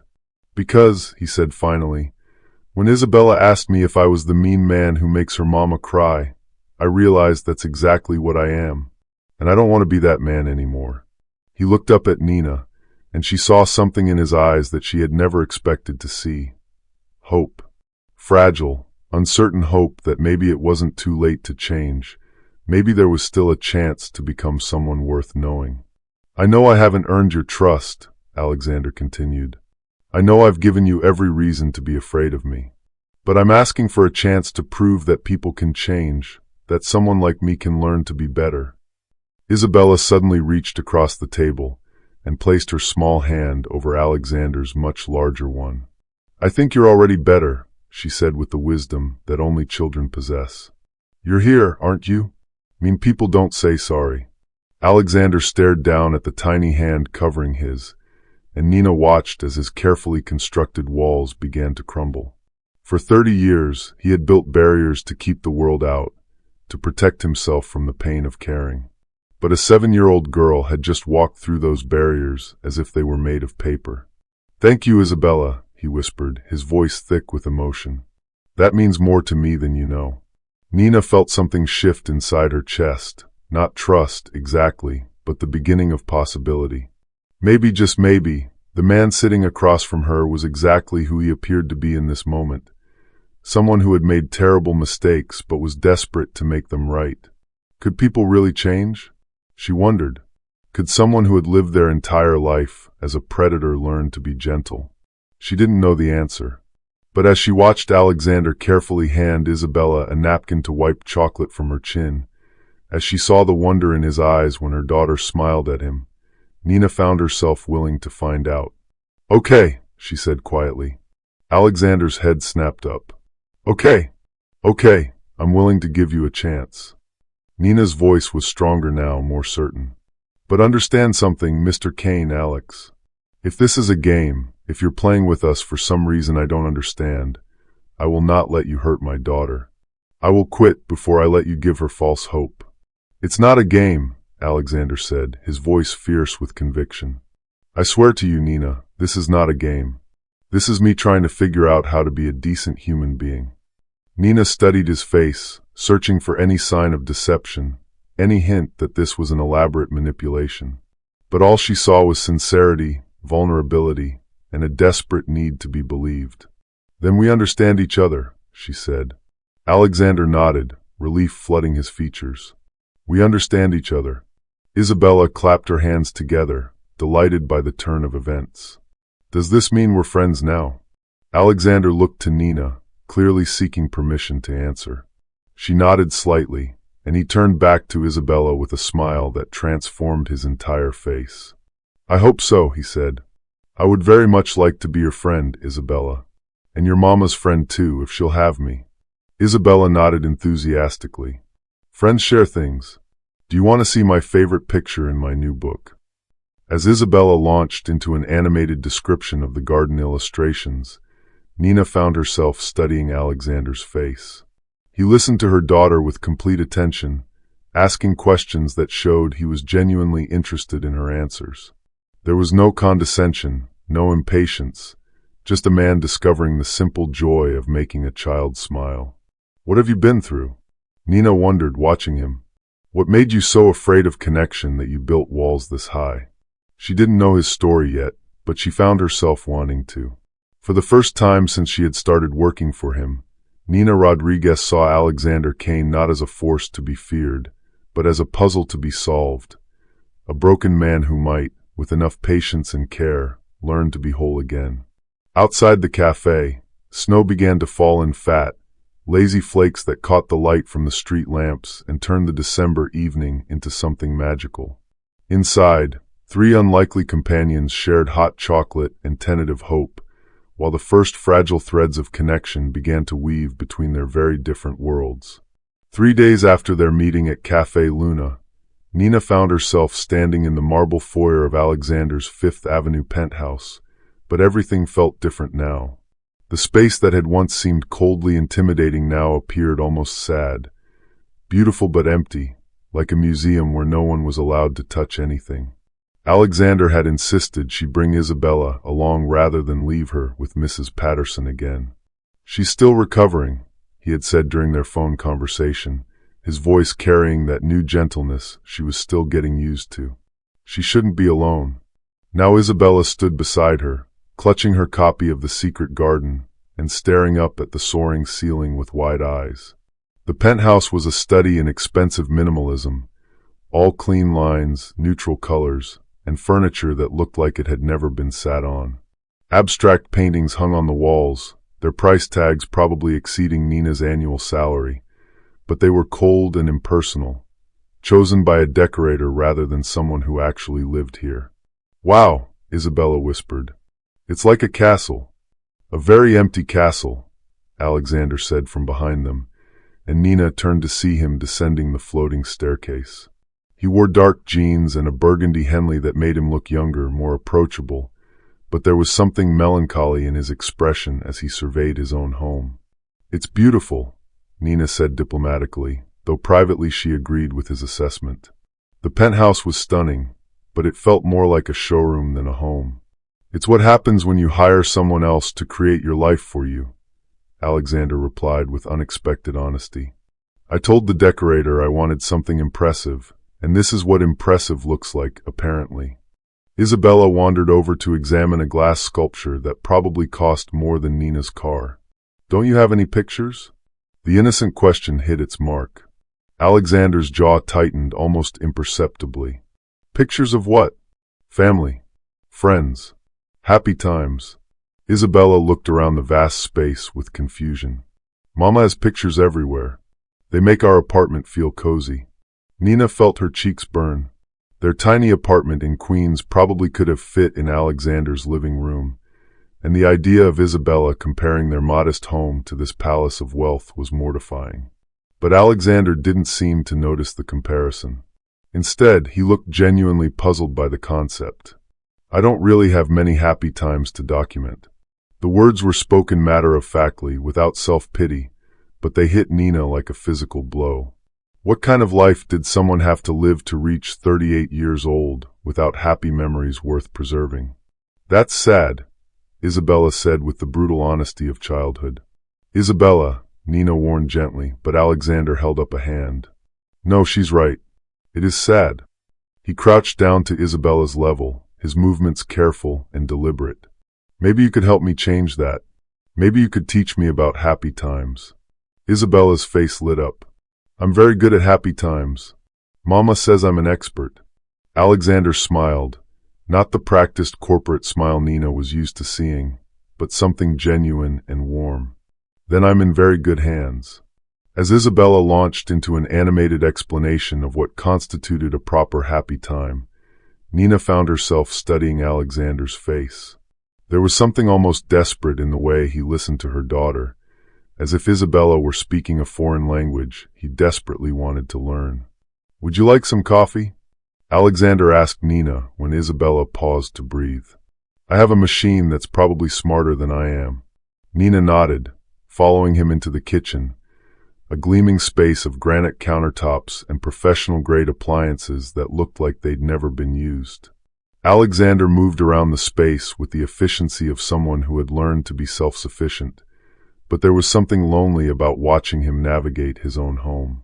"You really don't cook?" Nina asked, noting the empty refrigerator visible through the glass doors. "I order in. A lot." Alexander started the espresso machine, the mechanical sounds filling the silence. "It's easier." "Easier than what?" Alexander paused, his hands stilling on the machine. "Easier than pretending I have a life worth cooking for." The admission hung in the air between them, raw and unguarded. Nina felt something shift in her chest, not pity exactly, but a recognition of pain that mirrored her own in different ways. "Alexander," she said softly, using his first name without the formal Mr. For the first time. "What happened to you?" He was quiet for so long that Nina thought he wouldn't answer. Then, without looking at her, he began to speak. "My parents were Theodore and Catherine Kane. You might have heard of them. Kane Industries was built by my grandfather, and my father expanded it into what it is today." Alexander's voice was carefully neutral, as if he were reciting someone else's biography. "They were very successful, very wealthy, very respected in all the right circles." "But," Nina prompted gently, "but they had no business having a child." Alexander finally looked at her, and Nina saw decades of buried pain in his eyes. "I wasn't planned. I was an inconvenience, a complication in their perfectly ordered lives." Nina felt her heart clench. Beside them, Isabella had discovered a bowl of decorative glass balls and was examining them with careful fascination, oblivious to the adult conversation happening nearby. "They didn't hurt me, not physically," Alexander continued, "but emotional neglect can be just as damaging. I was raised by a succession of nannies, sent to boarding school as soon as I was old enough, and brought home for holidays like an obligation to be endured." "That's terrible," Nina whispered. Alexander shrugged, but the gesture was far from casual. It was what it was. "I learned early that love was conditional, that people left when things got difficult, that emotional attachment was a luxury I couldn't afford. But surely as you got older, it got worse." Alexander's voice grew harder. "When I was 8, my mother decided she wanted a different life. She left one Tuesday morning while I was at school. No goodbye, no explanation, just gone. I came home to find my father drinking scotch in his study, and when I asked where she was, he said, 'People leave, Alexander. The sooner you learn that, the better.'" Nina's breath caught. "She never came back." "Oh, she did. For the divorce proceedings, for the custody arrangements that ensured she wouldn't be bothered with actually raising me. She moved to Europe, started a new family with husband number 2. I got postcards on my birthday for a few years, then even those stopped coming." Nina watched Alexander's hands as he spoke, noting how they trembled slightly despite his controlled tone. This was costing him something to share, and she felt honored by his trust, even as her heart broke for the little boy he had been. My father threw himself into work after that, Alexander continued. The company became his whole world, and I learned that success was the only thing that mattered, the only thing that couldn't abandon you. By the time I was 16, I was spending summers interning at Kane Industries instead of having the typical teenage experiences. I learned to see people as assets or liabilities, to keep everyone at arm's length, including potential partners, friends. Alexander's laugh was bitter. Especially them. I had relationships, of course, but they were transactions. Beautiful women who wanted access to my wealth and connections, business associates who saw value in being linked to the Kane name. I never let anyone get close enough to hurt me the way my mother had. That sounds incredibly lonely, Nina said quietly. It was safe, Alexander replied. Lonely but safe. And it worked until your daughter asked me why I make her mama cry. Alexander's voice cracked slightly. In that moment, I realized I had become exactly what my father was, a man so afraid of being hurt that he hurt everyone around him instead. I saw myself through Isabella's eyes, and I hated what I saw. Nina felt tears pricking at her eyes. The man standing before her wasn't the corporate monster she had feared for 8 months. He was someone who had been wounded so deeply as a child that he had spent 30 years building walls to protect himself, only to discover that those walls had become a prison. Alexander, she began, but he held up a hand. There's more. His voice was steady now, as if sharing the worst of it had given him strength. 3 months ago, I hired a private investigator to find my mother. Nina's eyes widened. Did he succeed? She's living in Switzerland now, married to husband number 3, with 2 children, my half-siblings that I've never met. Alexander's jaw worked as if the words were physically difficult to produce. She owns a boutique hotel near Lake Geneva, posts pictures on social media of her perfect family, enjoying ski trips and holiday celebrations. Did you contact her? I tried. I called the hotel, told her assistant who I was. She had me put on hold for 20 minutes, then came back and said Mrs. Dubois was unavailable, but would call me back at her earliest convenience. Alexander's voice grew bitter. That was 3 months ago. She never called. Nina felt a surge of protective anger toward this woman she'd never met. How could anyone abandon their child so completely? How could a mother be so cruel? I'm sorry, Nina said, and meant it. That must have been devastating. It was clarifying, Alexander replied. It confirmed what I'd always known, that I wasn't worth loving, that people would always choose something else over me. But it also made me realize that I was perpetuating the cycle, becoming someone who made other people feel worthless the way she had made me feel. Isabella's voice suddenly cut through the heavy atmosphere. Mama, why are you crying? Nina wiped her eyes, not realizing tears had started falling. I'm okay, baby. Sometimes grown-ups cry when they're sad about something. Isabella approached Alexander with the careful concern of a child who had spent too much time around adult emotions. Are you sad too, Mr. Alex? Alexander looked down at her, and Nina watched his carefully controlled expression crumble. Yes, Isabella. I'm very sad. Without hesitation, Isabella wrapped her small arms around Alexander's waist in a fierce hug. It's okay to be sad, but you don't have to be sad alone anymore. You have me and Mama now. Alexander stood frozen for a moment, as if he had forgotten how to receive comfort. Then slowly, his arms came up to return the embrace, and Nina saw tears sliding down his cheeks. Thank you, he whispered into Isabella's dark hair. Thank you for being so kind to someone who doesn't deserve it. Isabella pulled back to look at him seriously. Everyone deserves kindness, Mr. Alex. That's what Mama taught me. Alexander's eyes met Nina's over Isabella's head, and she saw something she had never expected to see there: gratitude, wonder, and the beginning of hope. For 30 years, he had believed himself unworthy of love, and a 7-year-old girl had just shattered that belief with the simple act of caring. Isabella is right, Nina said quietly. Everyone deserves kindness, including you. I don't know how to accept it, Alexander admitted. I don't know how to trust that it's real. That's okay, Nina replied. You can learn. We can teach you. The offer hung in the air between them, laden with possibilities neither had dared imagine. Nina found herself thinking about her own story, her own wounds that had shaped the woman she had become. If Alexander was sharing his darkness, perhaps it was time she shared hers as well. Can I tell you something? Nina asked.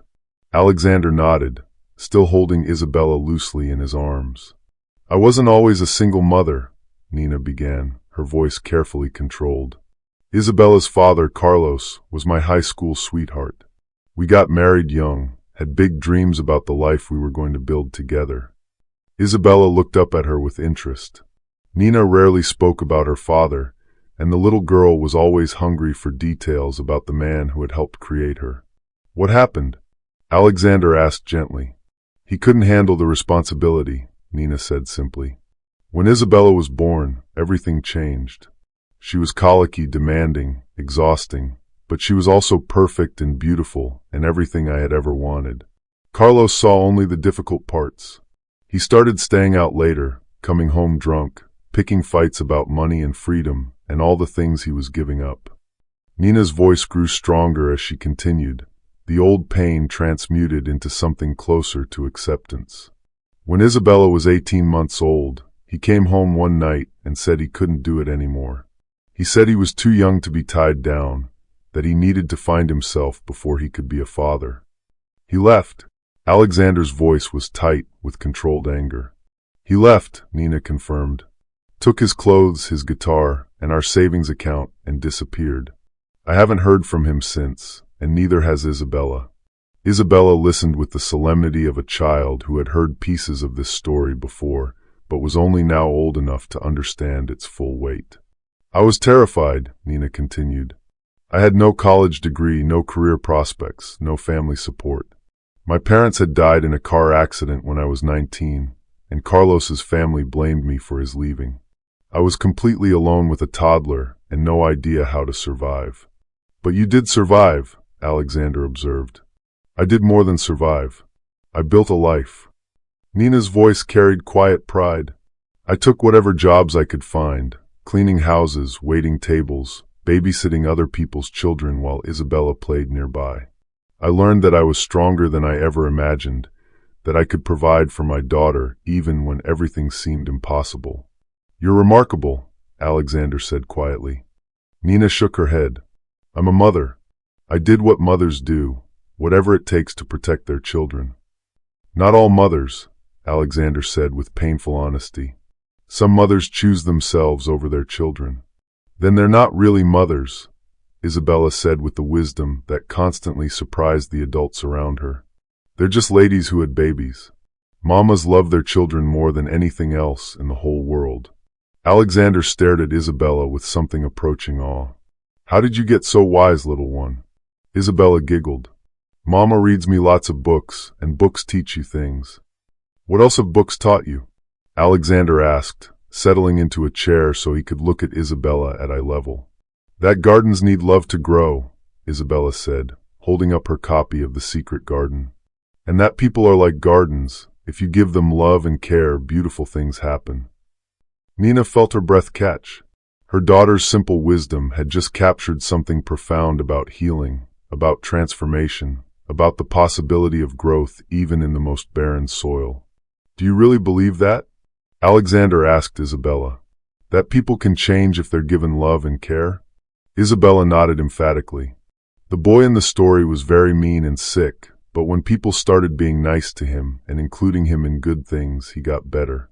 You could get better too, Mr. Alex. Alexander was quiet for a long moment, processing the hope that Isabella offered so freely. Nina watched emotions play across his face, disbelief, longing, fear, and finally, tentative acceptance. Would you help me? Alexander asked Isabella. Would you teach me how to be better? Yes. Isabella clapped her hands excitedly. We could start with happy pictures. Every family needs happy pictures. Alexander looked to Nina, seeking permission for something he couldn't quite name. She nodded slowly, understanding that they were crossing a threshold from which there might be no return. "Then let's start taking some happy pictures," Alexander said, pulling out his phone. "The first one should be of the teacher who's going to help me learn how to be human again." As Alexander knelt beside Isabella to take their first photo together, Nina felt something shift in her chest. For 8 months, she had seen this man as her adversary, someone to be feared and avoided. But now she was beginning to see him as something else entirely, someone who needed healing just as much as she and Isabella did, someone who might, with enough patience and care, learn to love and be loved in return. The afternoon light streaming through the penthouse windows caught the three of them in a moment of tentative connection, the first frame in what might become a collection of happy memories for a man who had never learned how to make them. The weeks that followed their afternoon of shared confessions transformed into something neither Nina nor Alexander had expected, a tentative friendship that grew stronger with each passing day.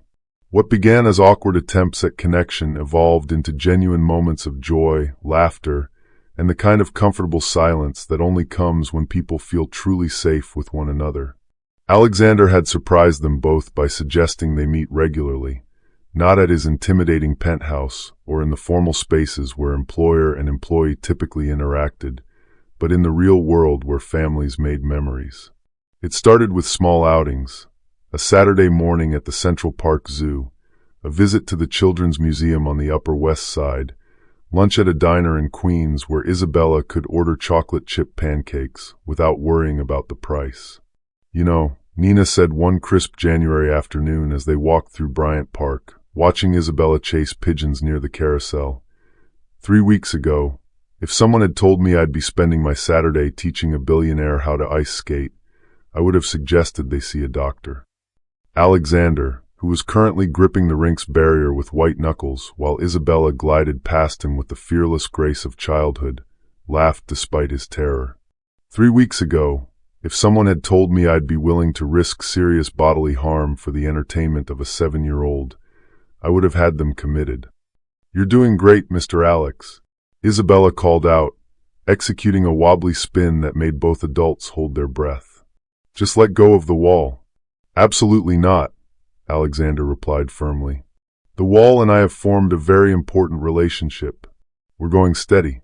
Nina snorted with laughter, nearly losing her own balance on the ice. "You run a multinational corporation, and you're afraid of frozen water?" "I make important decisions from behind a desk," Alexander protested. "This requires actual physical coordination, which, as you can see, is not one of my strengths." Isabella skated over to them, her cheeks pink from the cold and her eyes bright with mischief. "Mama, remember when you were scared to learn how to drive? You said you were going to kill everyone on the road." "That's different," Nina said, though she was smiling at the memory. "Cars have brakes. Ice skates are basically knives attached to my feet." "See," Alexander said triumphantly. "Your mama understands the inherent danger in this situation." "But Mama learned anyway," Isabella pointed out with the relentless logic of childhood. "And now she drives everywhere. You can learn too, Mr. Alex. You just have to trust yourself." Alexander looked down at Isabella, who had positioned herself between him and Nina, her small mittened hands ready to support him if he let go of the barrier. There was something profound in her trust, in her absolute confidence that he could overcome his fear if he just tried. "Trust myself," Alexander repeated slowly. "That's easier said than done, little teacher." "I'll help you," Isabella said simply. "I won't let you fall." Nina felt her heart clench at her daughter's instinctive generosity. Isabella had spent her short life learning to be careful around adults, to read their moods and adjust her behavior accordingly. But with Alexander, she was purely herself, confident, caring, unguarded. It was beautiful and terrifying in equal measure. "Okay," Alexander said, taking a deep breath. "But if I end up in the emergency room, I'm blaming both of you." He released the barrier with one hand, then the other, wobbling precariously as Isabella and Nina flanked him. For a moment, he managed to stay upright, gliding slowly forward with the concentration of someone defusing a bomb. "I'm doing it," he said with genuine amazement. "I'm actually." His feet went out from under him with spectacular efficiency, sending him tumbling backward in a tangle of limbs. Nina and Isabella tried to catch him, but ended up in a heap on the ice, laughing so hard they couldn't get up.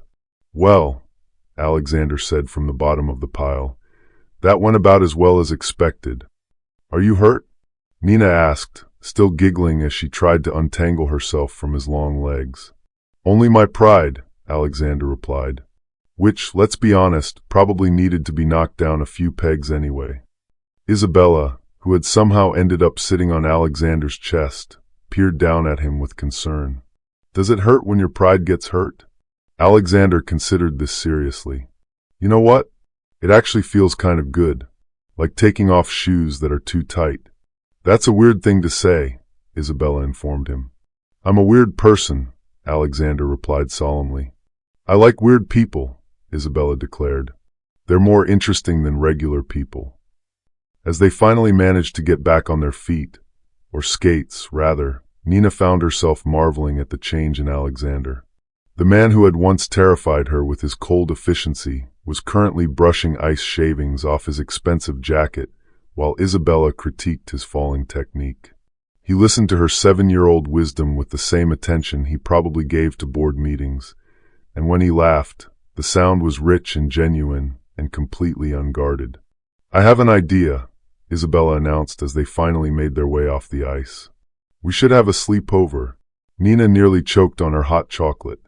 "Isabella, sweetheart, Mr. Kane probably doesn't." "Actually," Alexander interrupted, looking suddenly serious, "that sounds wonderful. If your mama thinks it's okay, of course." Nina stared at him. "Are you serious? You want to have a sleepover?" "I've never had one," Alexander admitted. "It seems like something I should experience at least once."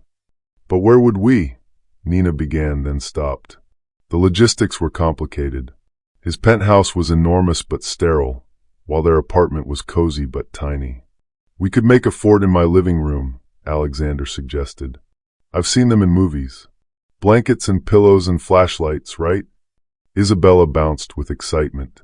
"Yes, and we can watch movies and eat popcorn and tell stories." Nina felt herself weakening. The idea was unconventional, certainly, but Isabella's excitement was infectious, and there was something appealing about the thought of helping Alexander experience the simple joys he had missed as a child. "Okay," she said finally, "but I have conditions." "Name them," Alexander said immediately. "We bring our own sleeping bags. We contribute to the snacks. And if this gets weird or uncomfortable for any reason, we go home. No arguments." "Agreed," Alexander said solemnly. "This is a very important cultural exchange. I promise to be a respectful host."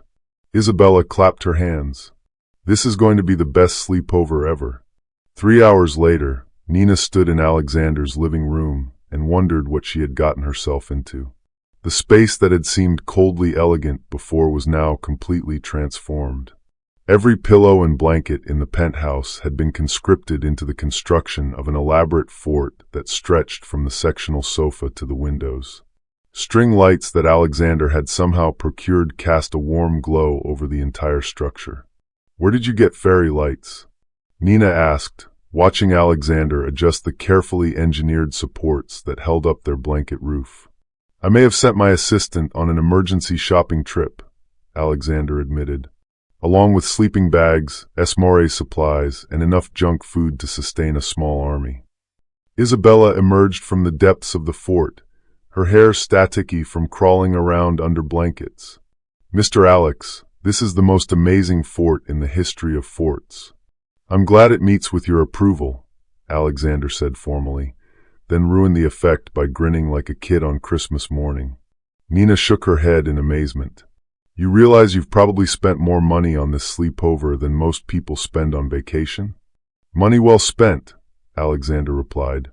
"I'm getting an education in childhood experiences. This is research." "Research," Nina repeated dryly. "Very serious research," Alexander confirmed. "I'm conducting a study on the correlation between blanket forts and happiness levels." "And what have you discovered so far?" Alexander crawled into the fort and lay on his back, staring up at the blanket ceiling illuminated by fairy lights. That I've been seriously underestimating the power of architectural innovation. Isabella giggled and flopped down beside him. Mama, come look. It's like being inside a star. Nina ducked into the fort and had to admit that Isabella was right. The fairy lights scattered across the blanket ceiling did create a magical, otherworldly atmosphere. It was cozy and warm and completely unlike anything she would have expected from Alexander Kane's sterile penthouse. This is beautiful, she said softly. It's perfect, Alexander agreed, and there was something in his voice that made Nina look at him more closely. He was staring up at the lights with an expression of wonder that belonged more on a child's face than a grown man's. Have you really never done anything like this? Nina asked. Alexander shook his head. My childhood didn't include a lot of imaginative play. Or any imaginative play, actually. I went from educational toys to boarding school without much in between. That's sad, Isabella said matter-of-factly. Every kid should get to build forts and have adventures. Well, I'm having adventures now, Alexander said. Better late than never, right? Isabella rolled over onto her stomach, propping her chin on her hands. What kind of adventures did you want to have when you were little? Alexander was quiet for a moment, considering the question seriously. I wanted to explore, he said finally. I had this book about pirates and treasure hunters, and I used to imagine sailing away to discover new islands where no one had ever been before. We could pretend this fort is a ship, Isabella suggested excitedly. And we're sailing to find treasure. What kind of treasure? Alexander asked, entering into the spirit of the game.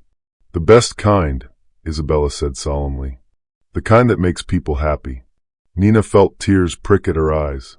Her daughter's innocent wisdom never ceased to amaze her, and watching Alexander's face light up as he embraced the fantasy was almost too much for her emotional equilibrium. Then we'd better start our voyage, Alexander said seriously. Captain Isabella, what are your orders? Isabella straightened with importance. First, we need supplies. Mama, you're in charge of snacks. Mr. Alex, you're the navigator. I'm the captain because I know the most about adventures.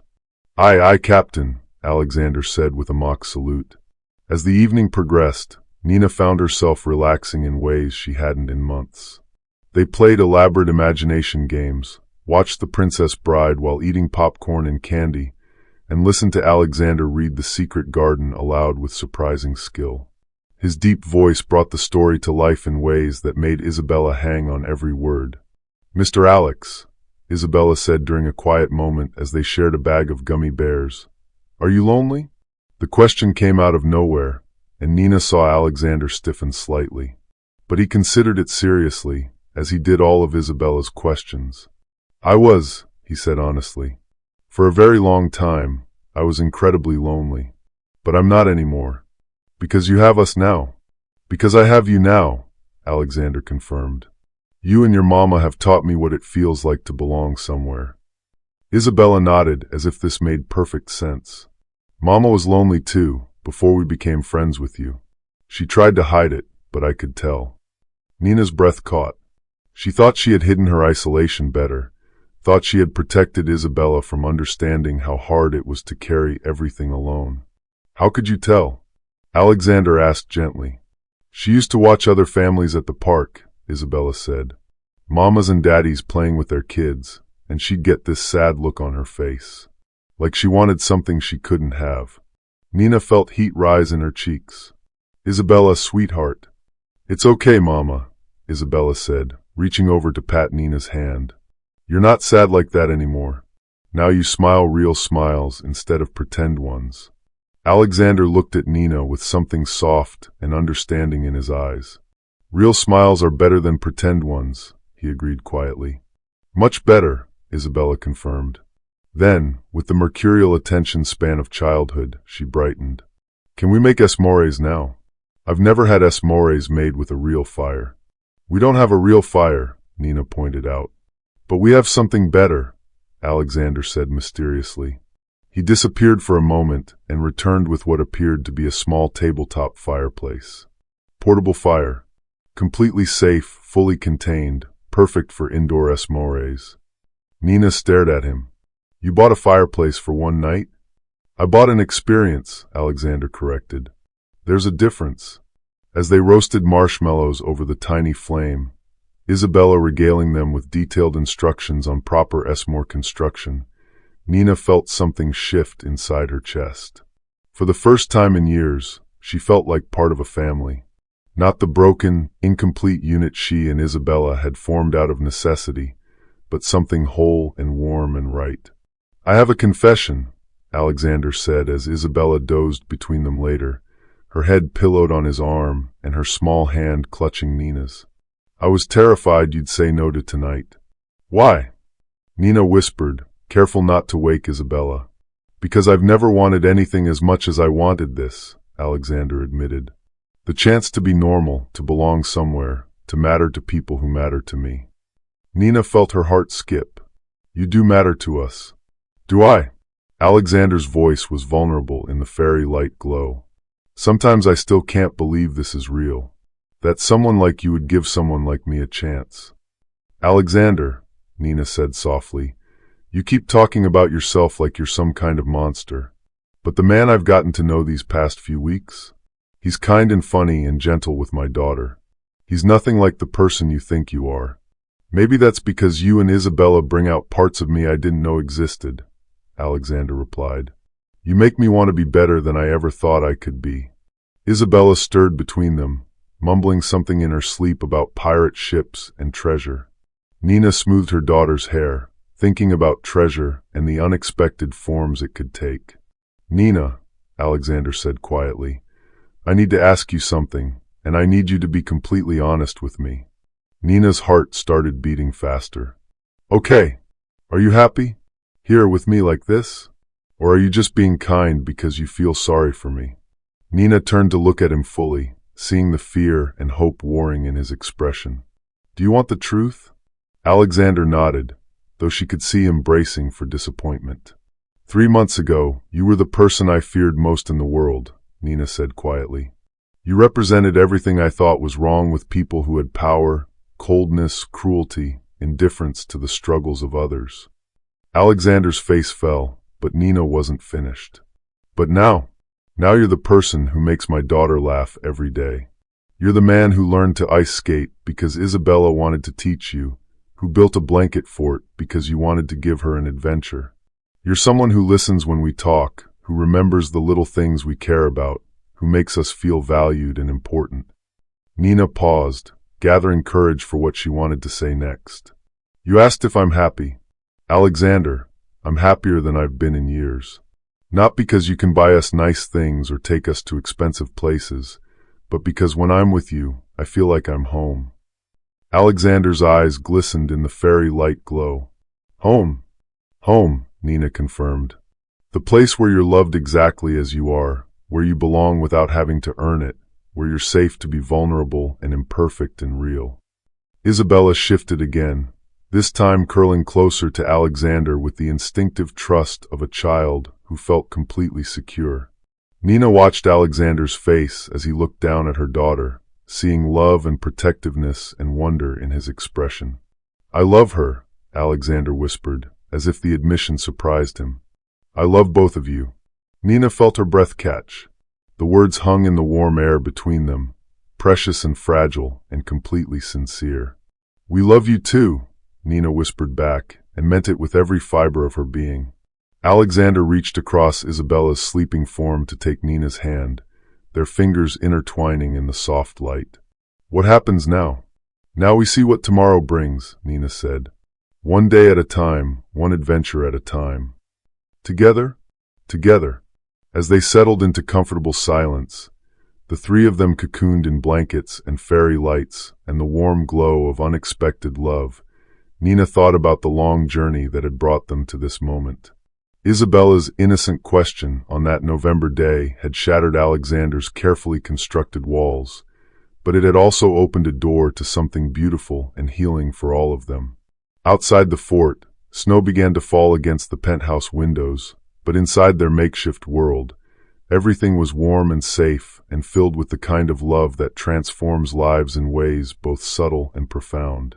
The call came at 6:47 a.m. on a Tuesday morning in February, shattering the peaceful cocoon that Alexander, Nina, and Isabella had built around themselves over the past month.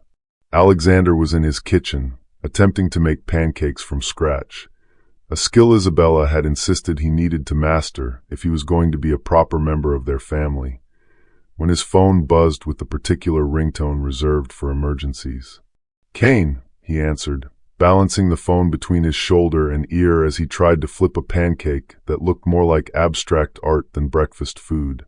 "Alexander, thank God."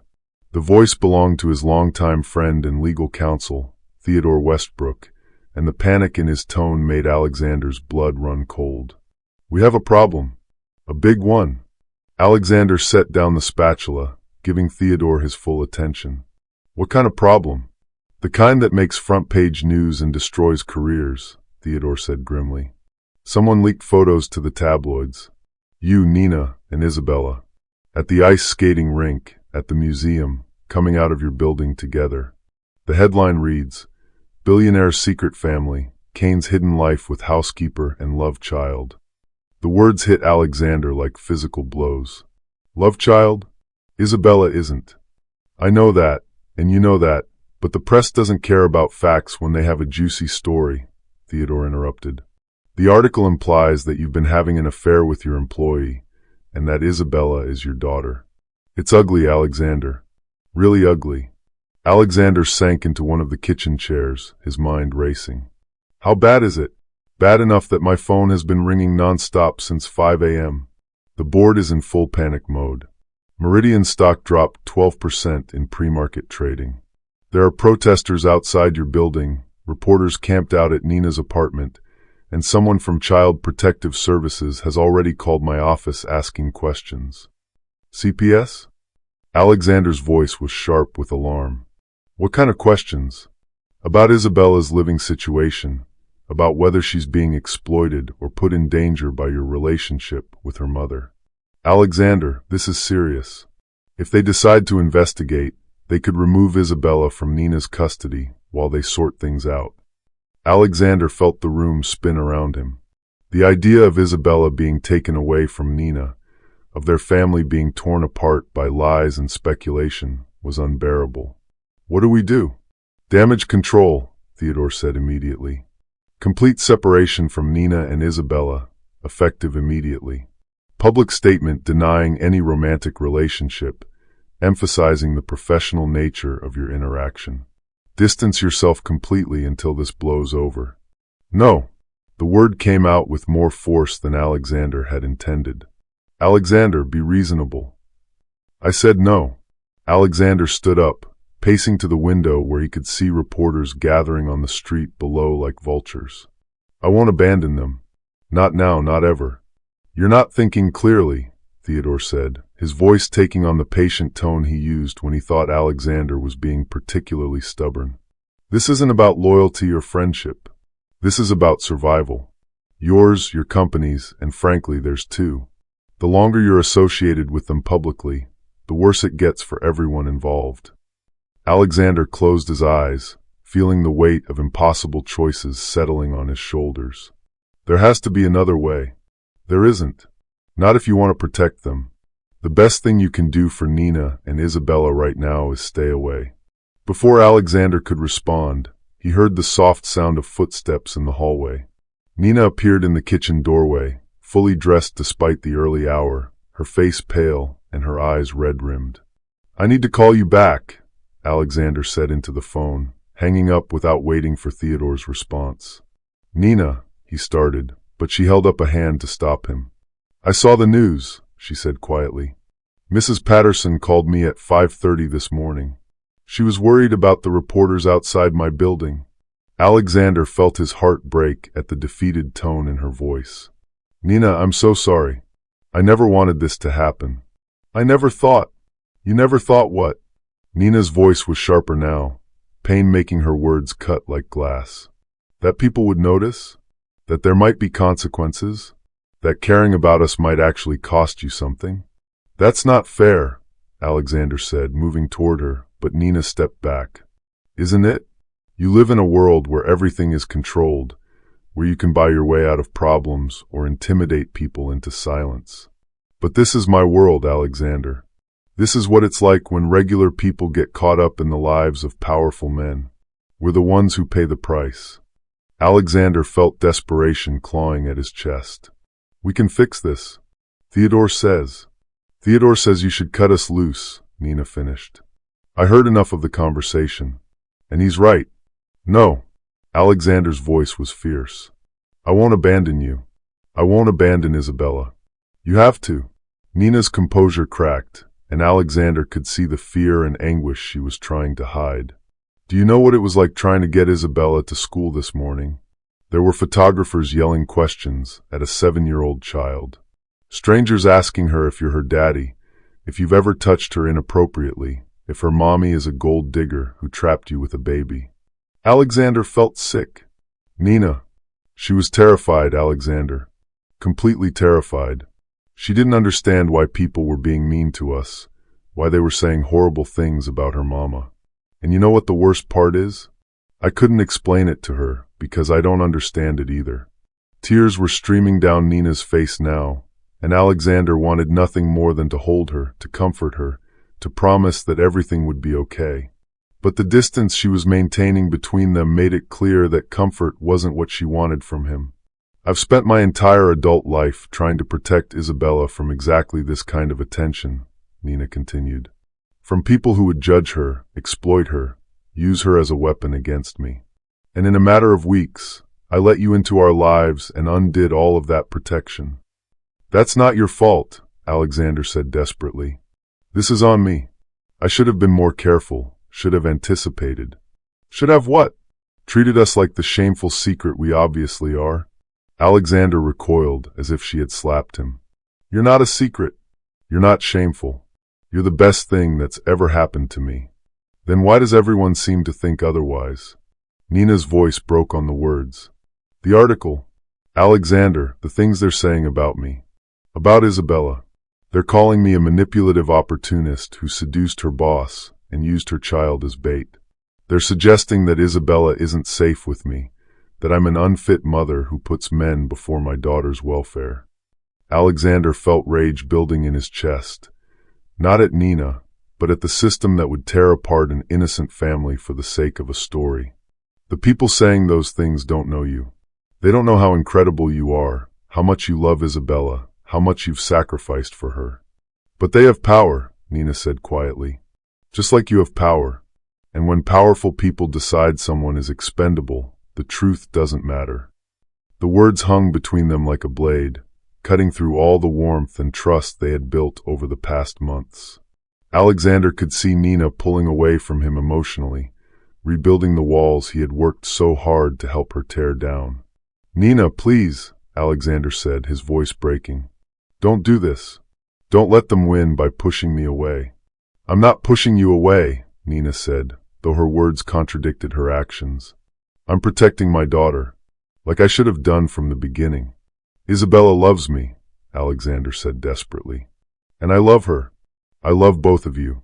That has to count for something. Love isn't always enough, Nina replied, and the hopelessness in her voice made Alexander's chest tighten with panic. Sometimes love is selfish. Sometimes the most loving thing you can do is walk away. Before Alexander could respond, Isabella appeared in the kitchen doorway, still in her pajamas but wearing the purple winter coat Nina had bought her for Christmas. Her usual bright energy was nowhere to be seen.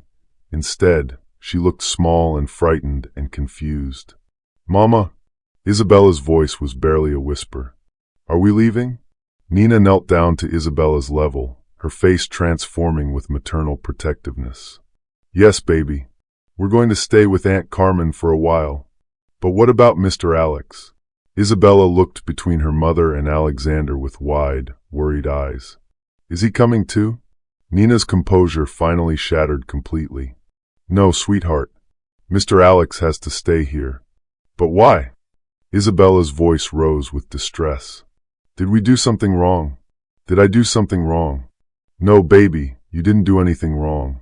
Sometimes grown-ups make things complicated, and the best thing to do is take a break until everything calms down.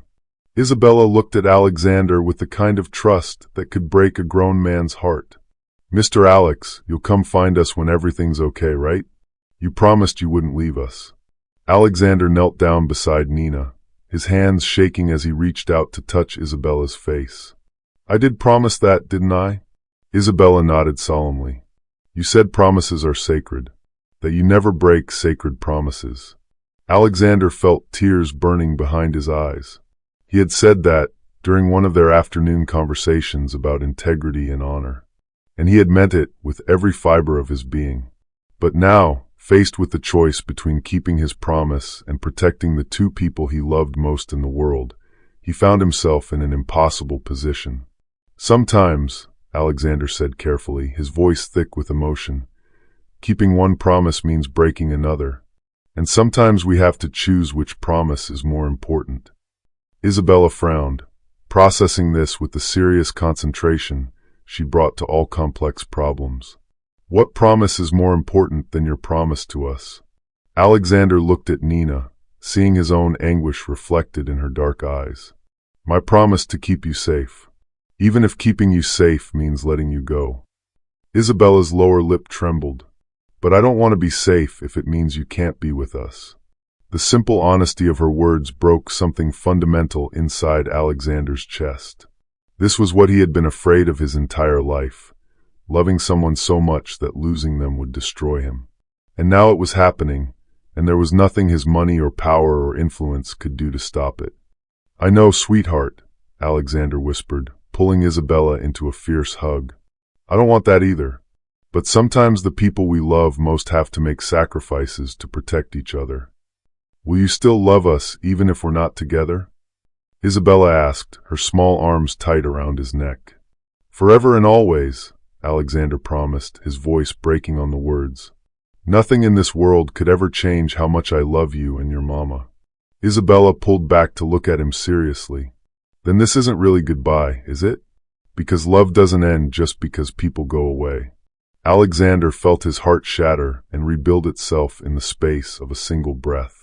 Even in the midst of losing everything, Isabella was teaching him about hope, about the kind of love that transcends physical presence. "No, sweetheart," Alexander said softly. "This isn't really goodbye." Nina stood up abruptly, and Alexander could see her struggling to maintain her composure. "We need to go," she said, her voice carefully controlled. "Carmen is waiting for us." Alexander rose as well, feeling like he was moving through water. "Nina, please." "Don't," Nina said quickly. "Please don't make this harder than it already is." "I'll fix this," Alexander said with desperate intensity. "I'll find a way to make it right. I promise you, I'll find a way." Nina looked at him with eyes full of love and sorrow, and something that might have been pity. "Some things can't be fixed, Alexander. Some damage can't be undone." "You don't believe that," Alexander said fiercely.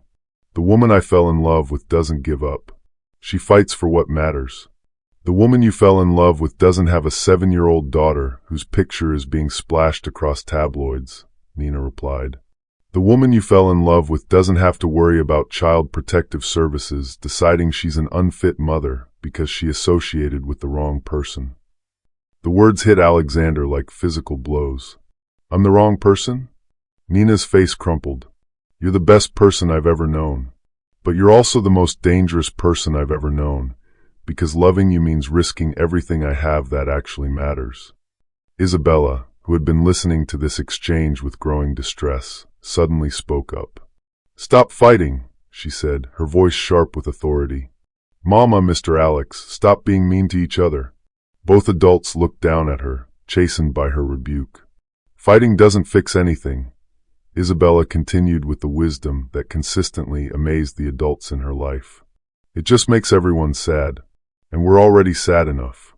Nina knelt down again, gathering Isabella close. "You're right, baby. I'm sorry."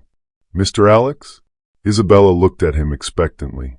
"I'm sorry too, sweetheart," Alexander said, his voice rough with emotion. "Your mama and I both want what's best for you, and sometimes that makes us say things we don't mean." Isabella nodded as if this made perfect sense. "When you figure out how to fix the bad people who are being mean to us, will you come back?" Alexander felt his throat close. If your mama will have me, wild horses couldn't keep me away. Isabella looked at Nina hopefully. Mama, when Mr. Alex fixes everything, can he come back? Nina's composure wavered, and Alexander could see her struggling between protecting her daughter and protecting herself. If Mr. Alex can find a way to keep us safe from the mean people, then yes, he can come back. Isabella smiled for the first time since entering the kitchen. Okay, then I'm not sad anymore. Because Mr. Alex always keeps his promises, and he's really smart, so he'll figure it out. The innocent confidence in her voice made both adults want to weep. Alexander looked at Nina over Isabella's head, seeing his own determination reflected in her eyes despite her words of doubt. I will figure it out, Alexander said quietly, speaking to Nina as much as to Isabella. I promise you both I will find a way. Nina stood up, taking Isabella's hand. We should go. Alexander walked them to the door, every step feeling like a small death. As Nina gathered their things, Isabella tugged on his shirt. Mr. Alex, can I tell you a secret? Alexander knelt down to her level. Of course. Isabella cupped her hands around his ear and whispered, I think you're going to be the best daddy ever, when you figure out how to make the mean people stop being mean. The words hit Alexander like lightning, illuminating truths he hadn't dared to acknowledge even to himself. In all their time together, the question of his role in their family had remained unspoken, but Isabella, with her uncomplicated view of love and belonging, had seen what the adults were too afraid to name. I love you, Isabella, Alexander whispered back, his voice thick with emotion. I love you too, Daddy Alex, Isabella replied, using the title as naturally as if she had been saying it her whole life. Nina, who had overheard the exchange, felt fresh tears spill down her cheeks. The image of Alexander's face as Isabella called him Daddy would be burned into her memory forever. Wonder and love and heartbreak all mixed together in an expression of such raw emotion that it took her breath away. Come on, baby, Nina said gently, opening the door. Carmen is waiting. Isabella gave Alexander one last fierce hug, then took her mother's hand. At the threshold, Nina paused and looked back at Alexander. For what it's worth, she said quietly, she's right. You would have been an amazing father. Would have been.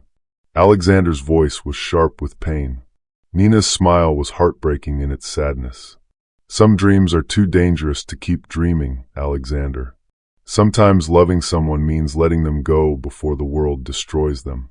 And then they were gone, leaving Alexander alone in his penthouse with the ghost of their laughter and the fading scent of Isabella's strawberry shampoo. He sank into the chair where they had watched movies together, surrounded by the remnants of their blanket fort and the fairy lights that no longer seemed magical without their presence. Outside, the reporters continued their vigil, waiting for a story that would never come. Inside, Alexander Kane, billionaire, CEO, master of his universe, sat in the ruins of his carefully constructed life and wondered if the love he had found was worth the price they were all paying for it. The answer, he realized with crystal clarity, was yes. It was worth everything, and that meant he had to find a way to get them back, no matter what it cost him. The shatter point had arrived, and everything they had built together lay in pieces. But sometimes, Alexander thought as he stared out at the hostile world beyond his windows, the most beautiful things were born from the wreckage of what came before. Now he just had to figure out how to rebuild their family from the ashes of this destruction, before it was too late. For 3 days, Alexander Kane existed in a kind of purgatory. His penthouse, once a sanctuary of control and order, had become a mausoleum of memories. Isabella's drawings still covered his refrigerator. Nina's coffee mug sat unwashed in the sink, a faint lipstick stain on the rim that he couldn't bring himself to scrub away. The fairy lights they had strung together for movie nights blinked uselessly in rooms that felt cavernous without their laughter. He hadn't shaved, hadn't changed out of the clothes he'd worn when they left, hadn't eaten anything more substantial than the stale crackers Isabella had left in his kitchen cabinet. Theodore called every few hours with updates, stock prices stabilizing, board meetings scheduled, crisis management strategies outlined in meticulous detail. But the words washed over Alexander like background noise, meaningless compared to the silence that had replaced Isabella's chatter and Nina's gentle humming. On the fourth morning, Alexander stood at his window watching the sun rise over Manhattan, and something inside him crystallized. He had spent his entire life believing that surrender was weakness, that stepping back was the same as giving up. But as he stared at his reflection in the glass, hollow-eyed, broken, empty, he realized that sometimes the greatest strength lay in knowing when to stop fighting the wrong battle. He picked up his phone and dialed Theodore's number. "Alexander, thank God," Theodore answered on the first ring. "I was beginning to worry you'd done something reckless. The press conference is scheduled for 2 o'clock. We'll issue a statement denying any romantic involvement, emphasize the professional nature of your relationship with Ms. Rodriguez, and—" "Cancel it," Alexander said quietly. "What?" "Cancel the press conference. Cancel all of it." Alexander could hear Theodore's sharp intake of breath. "Alexander, you're not thinking clearly. I know this is difficult, but we have a strategy." "Your strategy is built on lies," Alexander interrupted, his voice gaining strength. "And I'm done lying. About Nina, about Isabella, about what they mean to me." "You're going to destroy everything you've built," Theodore said, his voice rising with panic. "Your company, your reputation, your entire legacy." "My legacy?" Alexander laughed, but there was no humor in the sound. "Theodore, I'm 38 years old. I've spent the last 20 years building an empire that I can't enjoy, accumulating wealth I don't need, wielding power that isolates me from everything good in this world. What exactly is the legacy you're so worried about protecting?" "Meridian Industries employs over 50,000 people, and it will continue to employ them whether I'm CEO or not," Alexander said. "The company is strong enough to survive without me. But Isabella and Nina, they're not strong enough to survive being torn apart by this media circus. Not when I have the power to stop it." Theodore was quiet for a long moment. When he spoke again, his voice was careful, measured. "What are you proposing?" Alexander moved away from the window, walking through his apartment with purposeful steps. "I'm proposing we tell the truth. All of it. The truth, that I fell in love with an extraordinary woman and her remarkable daughter. That they showed me what real family looks like. That I would rather lose everything I own than let them suffer for the crime of caring about me." "Alexander." "I'm stepping down as CEO," Alexander said, the words coming easier than he had expected. "Effective immediately. Jonathan Mills can take over. He's been ready for months, we both know it. I'll retain my shares, but I want distance from day-to-day operations." "You can't be serious." "I've never been more serious about anything in my life." Alexander paused in front of a photo Nina had taken of him and Isabella building a snowman in Central Park. Both of them were laughing, snow in their hair, joy radiating from their faces. "The board has been looking for an excuse to push me out anyway. I'm giving them one." "And then what?" "You think stepping down will make the media lose interest? You think it will protect Nina and Isabella?" Alexander considered this carefully.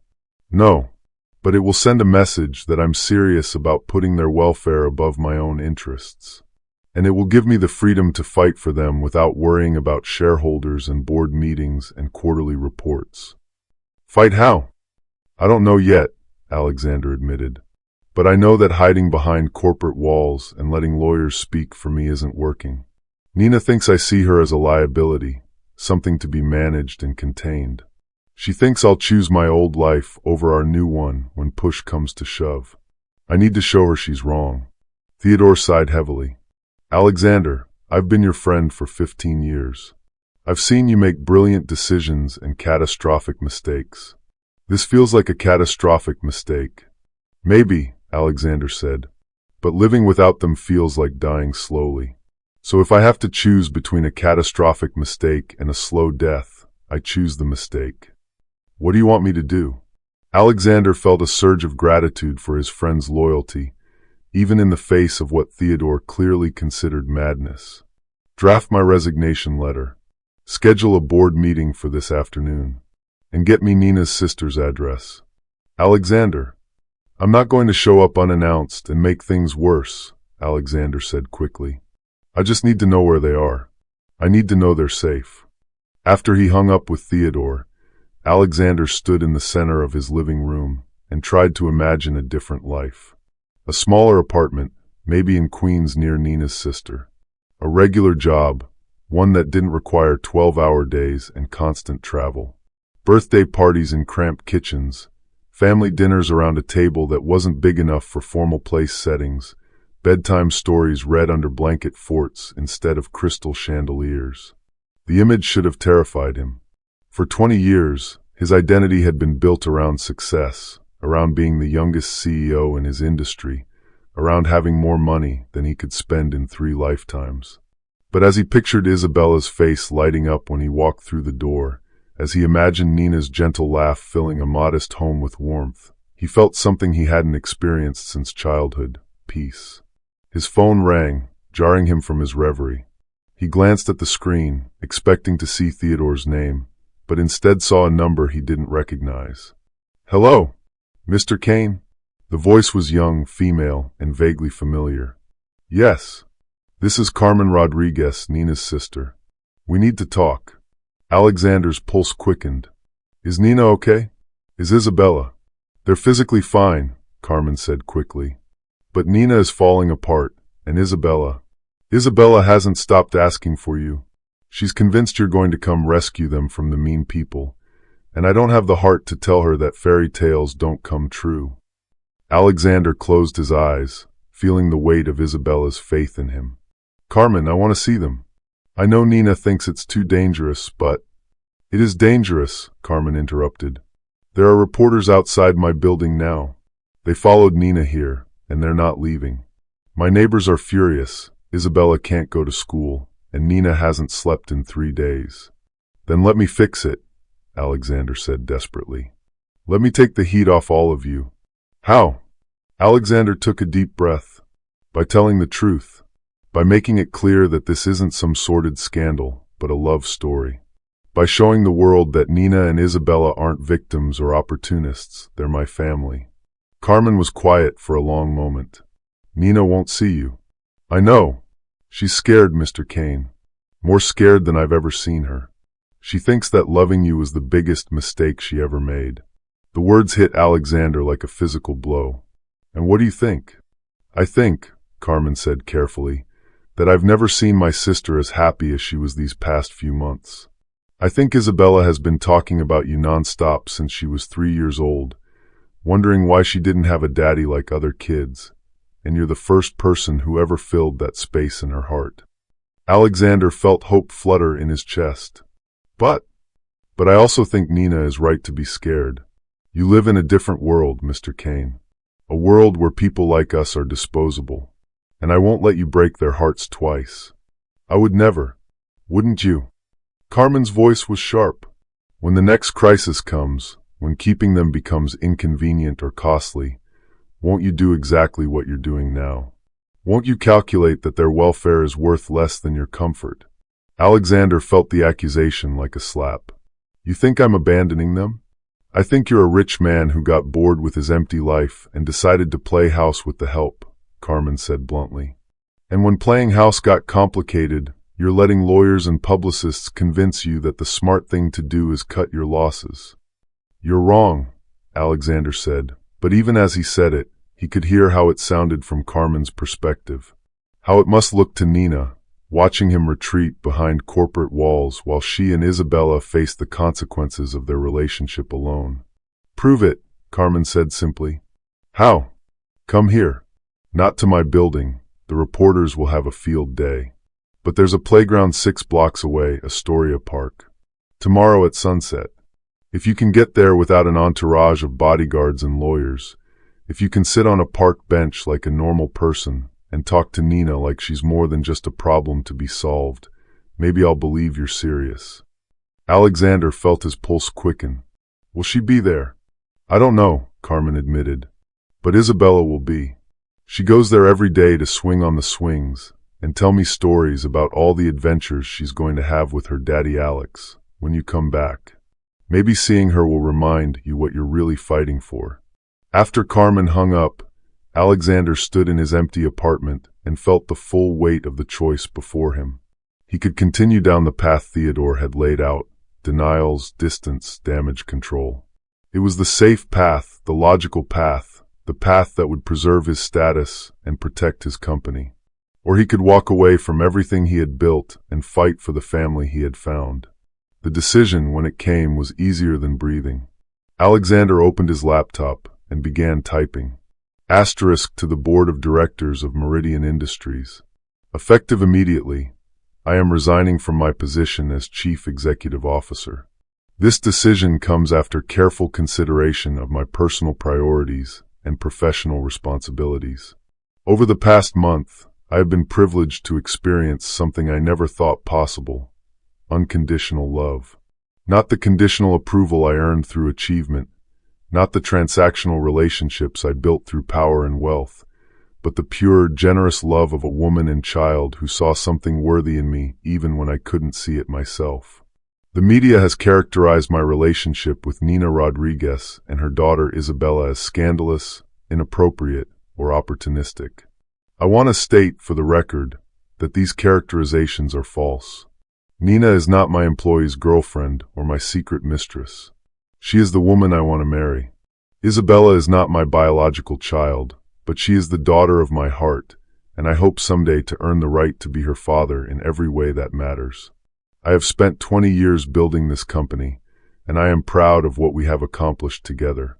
But I refuse to allow my professional responsibilities to become an excuse for abandoning the people I love. Nina and Isabella deserve better than to be treated as liabilities or complications. They deserve to be protected, cherished, and celebrated. The board has expressed concerns about my judgment and fitness to lead. They are right to do so. A man who would choose corporate reputation over family welfare is not fit to lead anything. A man who would hide behind lawyers and publicists instead of standing up for the people he loves is not worthy of your trust. I am stepping down because I love this company too much to let my personal choices damage it further, and because I love Nina and Isabella too much to let my professional obligations prevent me from being the man they deserve. Jonathan Mills will serve as interim CEO while the board conducts a search for permanent leadership. You will find him more than capable of steering Meridian through this transition and beyond. I thank you for the privilege of serving as your CEO. I am proud of what we built together, and I am confident in the company's continued success. But I am even more proud of the man I am becoming, thanks to the love of two extraordinary people who saw potential in me that I never knew existed. Sincerely, Alexander Kane *. Alexander read the letter 3 times, then hit send before he could change his mind. Within minutes, his phone began ringing with calls from board members, investors, and reporters. He turned it off and walked to his closet. Tomorrow, he would go to Astoria Park. Not as Alexander Kane, CEO of Meridian Industries, but as Alex, the man who made terrible pancakes, who built blanket forts, who had learned that love was not a weakness to be hidden, but a strength to be celebrated. He would go to the park, and he would tell Isabella that Daddy Alex was ready to fight the mean people. He would tell Nina that he had made his choice, and that choice was her, always her, no matter what it cost him. And if she still turned him away, if the damage was too great to repair, then at least he would know that he had finally chosen love over fear, family over fortune, the man he could be over the man he had always been. For the first time in 4 days, Alexander Kane smiled. Tomorrow, he would begin the most important battle of his life. Tomorrow, he would fight for his family. What would you choose, everything you've built, or the love that makes it all worthwhile? Share your thoughts below, and subscribe to see if love really can conquer all, or if some wounds are too deep to heal. The sunset painted Astoria Park in shades of gold and amber, casting long shadows across the playground where children's laughter mixed with the distant hum of evening traffic. Alexander sat on a weathered bench, wearing jeans and a simple gray sweater, clothes he had owned but never worn, purchased for a casual life he had never lived. No bodyguards flanked him, no corporate sedan waited nearby. He had taken the subway for the first time in 15 years, standing among commuters who had no idea that the man gripping the metal rail had just walked away from a billion-dollar empire. His hands trembled slightly as he watched the playground, searching for a flash of dark hair, a purple coat, a smile that had become his definition of home. The past 24 hours had been a whirlwind of chaos: board meetings, emergency calls, stock prices plummeting as news of his resignation broke. But sitting here in the fading light, watching ordinary families enjoy ordinary moments, Alexander felt a peace he had never experienced in all his years of corporate success. "Mr. Alex?" The voice was small, tentative, and it made Alexander's heart stop. He turned to see Isabella standing 10 feet away, partially hidden behind a tree, as if she wasn't sure whether he was real or just another wish that would disappear if she looked too closely. "Hello, sweetheart," Alexander said softly, not moving from the bench, letting her come to him at her own pace. Isabella took a cautious step forward, her brown eyes wide with hope and uncertainty. She was wearing the purple coat he had bought her, but it looked different now, less vibrant, as if even her clothes had been dimmed by their separation. "Mama said you might not come," Isabella said, moving closer but still maintaining her distance. "She said the mean people might stop you." "The mean people tried," Alexander admitted. "But I made them a promise once that I would never leave you, and promises are sacred, remember?" Isabella's face lit up with the beginning of a smile. "You came to fight the mean people?" "I came to fight for you and your mama," Alexander said. "Because you're worth fighting for." Isabella studied his face with the intensity that had always amazed him. "Did you win?" Alexander considered this carefully. "I made a choice, sweetheart. I chose you and your mama over everything else. Whether that's winning or losing depends on what happens next." "What happens next?" "That depends on whether your mama can forgive me for taking so long to make the right choice." Isabella tilted her head, processing this with her characteristic seriousness. "Mama's been crying a lot." The words hit Alexander like a physical blow. "I know, and I'm sorry about that. I'm sorry it took me so long to figure out how to protect you properly." "How do you protect people properly?" Isabella asked, moving close enough now that Alexander could smell her strawberry shampoo. "By choosing love over fear," Alexander said. "By being brave enough to fight for what matters, even when you're scared." Isabella nodded as if this made perfect sense. "Are you scared now?" "Terrified," Alexander admitted with a laugh. "More scared than I've ever been in my life." "But you came anyway?" "I came anyway." Isabella smiled then, the first real smile Alexander had seen from her since that terrible morning 4 days ago. That's what heroes do in stories. They get scared, but they do the right thing anyway. "Am I a hero in your story?" Alexander asked gently. "You're the best hero," Isabella said with absolute conviction. "Because you're my daddy, Alex." The words broke something open in Alexander's chest, flooding him with love and determination and the absolute certainty that he would move mountains to keep this little girl smiling. "Can I hug you, sweetheart?" Isabella launched herself at him without hesitation, her small arms wrapping around his neck with desperate strength. Alexander held her close, breathing in her familiar scent, feeling the tension of the past 4 days begin to ease. "I missed you so much," Isabella whispered against his shoulder. "I missed you too, baby girl. Every single second. Mama missed you too, but she wouldn't say it. She just looked at your pictures and cried when she thought I wasn't watching." Alexander's throat tightened. "Where is your mama now?" Isabella pulled back to look at him seriously.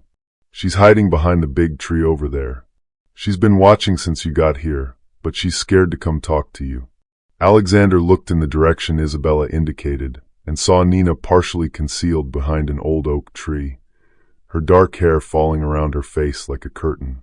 Even from a distance, he could see the tension in her posture, the way she held herself as if she might need to run at any moment. "She thinks you're going to leave again," Isabella said matter-of-factly.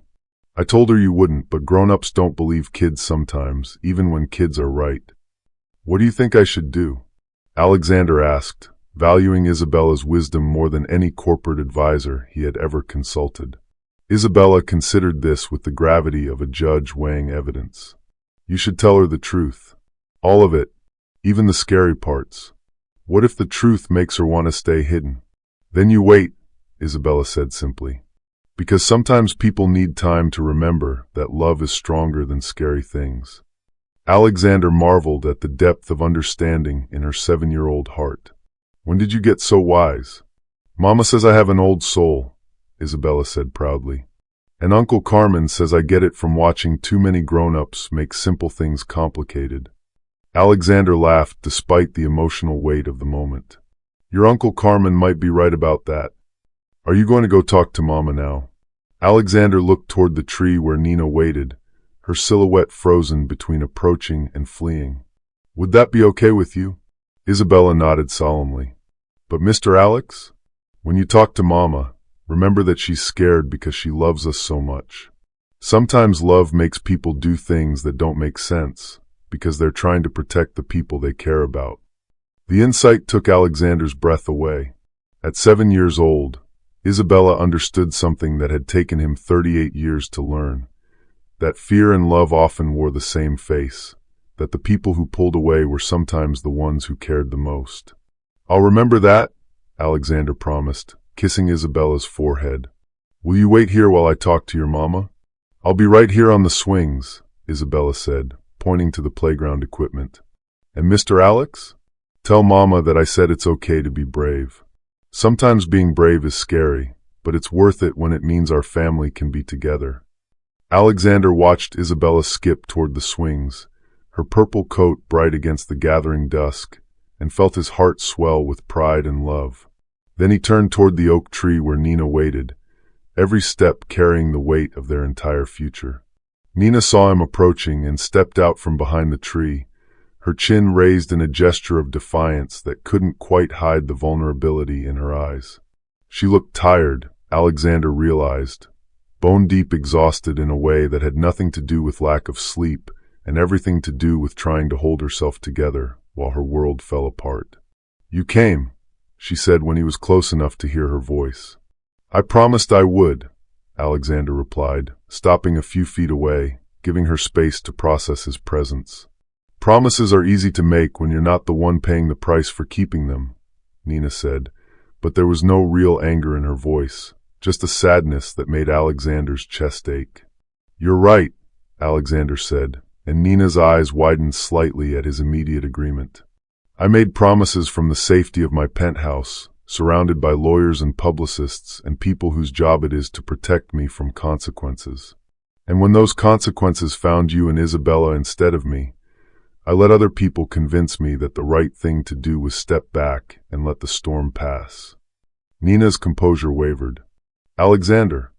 I was wrong, Alexander continued, his voice gaining strength. I was wrong, and I was a coward, and I'm sorry. I'm sorry that I let you face the worst of this alone. I'm sorry that I made you feel like you and Isabella were problems to be managed instead of people to be protected. And I'm sorry that it took me 4 days to remember that love isn't something you hide from, it's something you fight for. Nina wrapped her arms around herself, as if trying to hold her pieces together. It's not that simple, Alexander. You can't just apologize and make this go away. The reporters, the investigation, the things they're saying about us, are all going to get worse before they get better, Alexander finished. I know that. And I know that choosing to be with me means choosing a life that will never be completely private, never be completely safe from scrutiny. Then why are you here? Nina's voice broke on the question. Why are you asking me to choose something that could destroy everything I've worked for? Alexander took a careful step closer. Because I'm not asking you to choose anything, Nina. I've already chosen. I've chosen you, and Isabella, and this family we built together. I've chosen it over my company, over my reputation, over everything I thought mattered before I met you. Nina stared at him, confusion and hope warring in her expression. What are you talking about? I resigned, Alexander said simply. Yesterday. From Meridian, from the board, from all of it. It's done. Nina's hand flew to her mouth. Alexander, no. You can't. That company is your life. No, Alexander said firmly. That company was my hiding place. You and Isabella are my life. You'll regret it, Nina said desperately. When the novelty wears off, when you realize what you've given up, you'll resent us for it. Alexander closed the remaining distance between them, taking Nina's face in his hands with infinite gentleness. "Nina, look at me. Really look at me." Nina met his eyes reluctantly, and Alexander could see the moment she registered the change in him. The peace that had replaced his constant tension, the warmth that had melted his corporate coldness. "I have never been happier than I was these past few months," Alexander said softly. "Waking up to Isabella's laughter, falling asleep to your breathing beside me, coming home to a family that loved me not for what I could provide, but for who I was when I stopped trying to be anyone but myself. Do you really think I could regret choosing more of that?" Tears were streaming down Nina's face now. "The investigation. We'll find that Isabella is a happy, healthy, well-cared-for child whose mother would do anything to protect her," Alexander said. "And it will find that I'm a man who fell in love with both of them and wants nothing more than to spend the rest of my life making sure they know how cherished they are. The media will eventually get bored and move on to the next story. And when they do, we'll still be here, still loving each other, still building something beautiful together." Nina searched his face desperately. What if they don't move on? What if this follows Isabella her whole life? What if she grows up and hates us for the choices we made?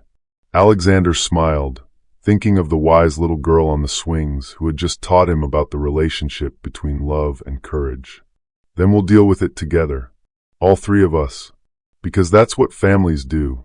They face the hard things together." "Alexander," Nina whispered, her voice breaking completely. "I love you," Alexander said, the words carrying the weight of absolute truth. "I love you, and I love Isabella, and I want to marry you and adopt her and build a life that might be complicated and messy and public sometimes, but will never, ever be empty again." Nina stared at him for a long moment, and Alexander could see her walls crumbling, her defenses failing against the simple truth of what he was offering. "You want to adopt Isabella? If you'll let me. If she'll have me. I want to be her father in every way that matters, legally, emotionally, completely. I want her to know that she'll never have to wonder why she doesn't have a daddy like other kids, because she does. She has me, for as long as she wants me. She's wanted you since the first day she met you," Nina said through her tears. "She's been calling you Daddy Alex to Carmen, telling everyone at school about her daddy who builds blanket forts and makes terrible pancakes." Alexander felt his own eyes fill with tears. "And what do you want, Nina?" Nina looked across the playground to where Isabella was swinging, her purple coat bright against the darkening sky, and then back at Alexander's face. This man who had given up everything for the chance to be part of their small, imperfect, beautiful family. "I want to stop being afraid," Nina said quietly. "I want to stop protecting myself from the best thing that ever happened to us." "Does that mean?" "It means yes," Nina said, launching herself into his arms with the same desperate strength Isabella had shown. "Yes to all of it. Yes to marriage and adoption, and terrible pancakes and blanket forts, and whatever comes next." Alexander spun her around, both of them laughing and crying at the same time, and across the playground, Isabella whooped with joy and abandoned her swing to run toward them. "You said yes," Isabella shouted as she reached them, throwing her arms around both adults. "Mama said yes." "I said yes," Nina confirmed, pulling Isabella into their embrace. "We're going to be a real family." "We were always a real family," Isabella said with the matter-of-fact wisdom that had guided them through their darkest moments. "Now we're just going to be a real family that lives in the same house and doesn't have to worry about mean people anymore." Alexander knelt down to Isabella's level, his heart so full it felt like it might burst. "Isabella Maria Rodriguez, would you like me to be your daddy? Not just Daddy Alex, but your real, official, forever daddy." Isabella's face lit up like Christmas morning. "You mean like with papers and everything? Like how Tommy's dad adopted him when his mom got married?" "Exactly like that," Alexander said. "With papers and everything. If you want me to be." Isabella pretended to consider this seriously, tapping her finger against her chin in a gesture that was pure Nina. "Will you still make terrible pancakes?" "The worst pancakes you've ever tasted," Alexander promised solemnly. "And will you still help me build blanket forts? The most elaborate blanket forts in all of New York." And will you love me even when I'm naughty and break things and forget to clean up my toys? Alexander's voice was thick with emotion. Especially then. Forever and always, no matter what. Isabella nodded decisively. Then yes. I want you to be my real daddy. She paused, then added with typical 7-year-old practicality. But I'm keeping Rodriguez as my last name too, because it's Mama's name and it's pretty. Isabella Rodriguez Kane, Alexander said, testing the sound. I think that's the most beautiful name I've ever heard. And I think, Nina said, pulling both of them close, that we should go home and start planning a wedding. Can we have it in Central Park? Isabella asked excitedly. With lots of flowers and fairy lights like in the movies? We can have it anywhere you want, Alexander said. As long as your mama says yes when I ask her properly. He reached into his pocket and pulled out a small velvet box, dropping to one knee right there in the playground as the last light of sunset painted the sky in shades of pink and gold. Nina Rodriguez, Alexander said, his voice carrying across the playground and drawing the attention of other families who stopped to watch this unexpected moment of magic. You taught me what love really means. You showed me that the most valuable things in life can't be bought or sold or controlled. They can only be given freely, accepted gratefully, and protected fiercely. Will you marry me?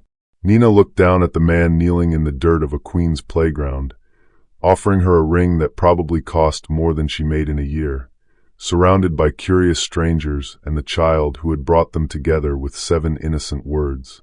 It should have felt surreal, impossible, like a fairy tale that couldn't possibly be real. Instead, it felt like coming home.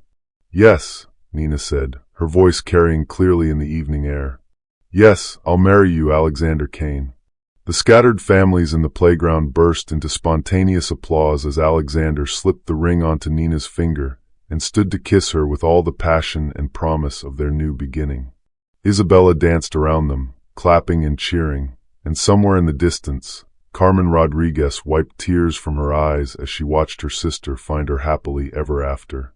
6 months later, on a perfect June morning in Central Park, Nina Rodriguez became Nina Rodriguez Kane in a ceremony attended by 300 guests and twice as many photographers. Isabella served as maid of honor, wearing a purple dress that made her look like the princess she had always been in Alexander's eyes.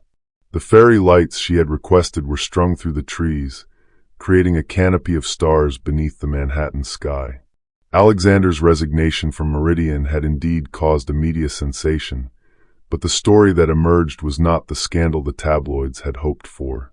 Instead, it became a tale of love conquering corporate ambition, of a man who chose family over fortune and found that he was richer for the choice.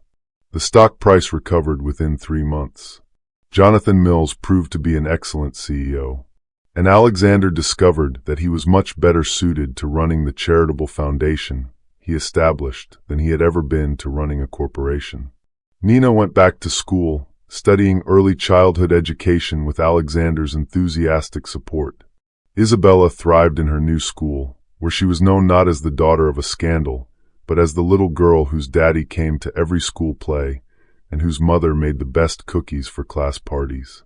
And every Sunday, they returned to Astoria Park, where Isabella would swing on the same swings where she had waited for Alexander to prove that love was stronger than fear. She would tell anyone who would listen about the day her daddy Alex chose their family over everything else, about how sometimes the best things in life came from the scariest choices. As for the 7 words that had started it all, Mama's too sick to come to work today, they became a family legend, spoken with laughter and gratitude and the deep understanding that sometimes the smallest voices carry the most profound truths. Alexander Kane had spent his entire life building walls to protect himself from loss. But in the end, it was letting those walls fall that gave him everything he had ever truly wanted: a family to love, a home to return to, and the knowledge that he was valued not for what he could provide, but for who he chose to be when love demanded courage. Sometimes the greatest risk is not taking one at all. Sometimes the smallest voice speaks the loudest truth. And sometimes, when we're brave enough to choose love over fear, we discover that we already have everything we need to build a beautiful life. Thank you for watching this story to the end.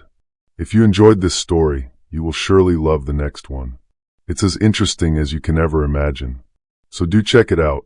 Click on the image showing on your screen right now to watch the next one.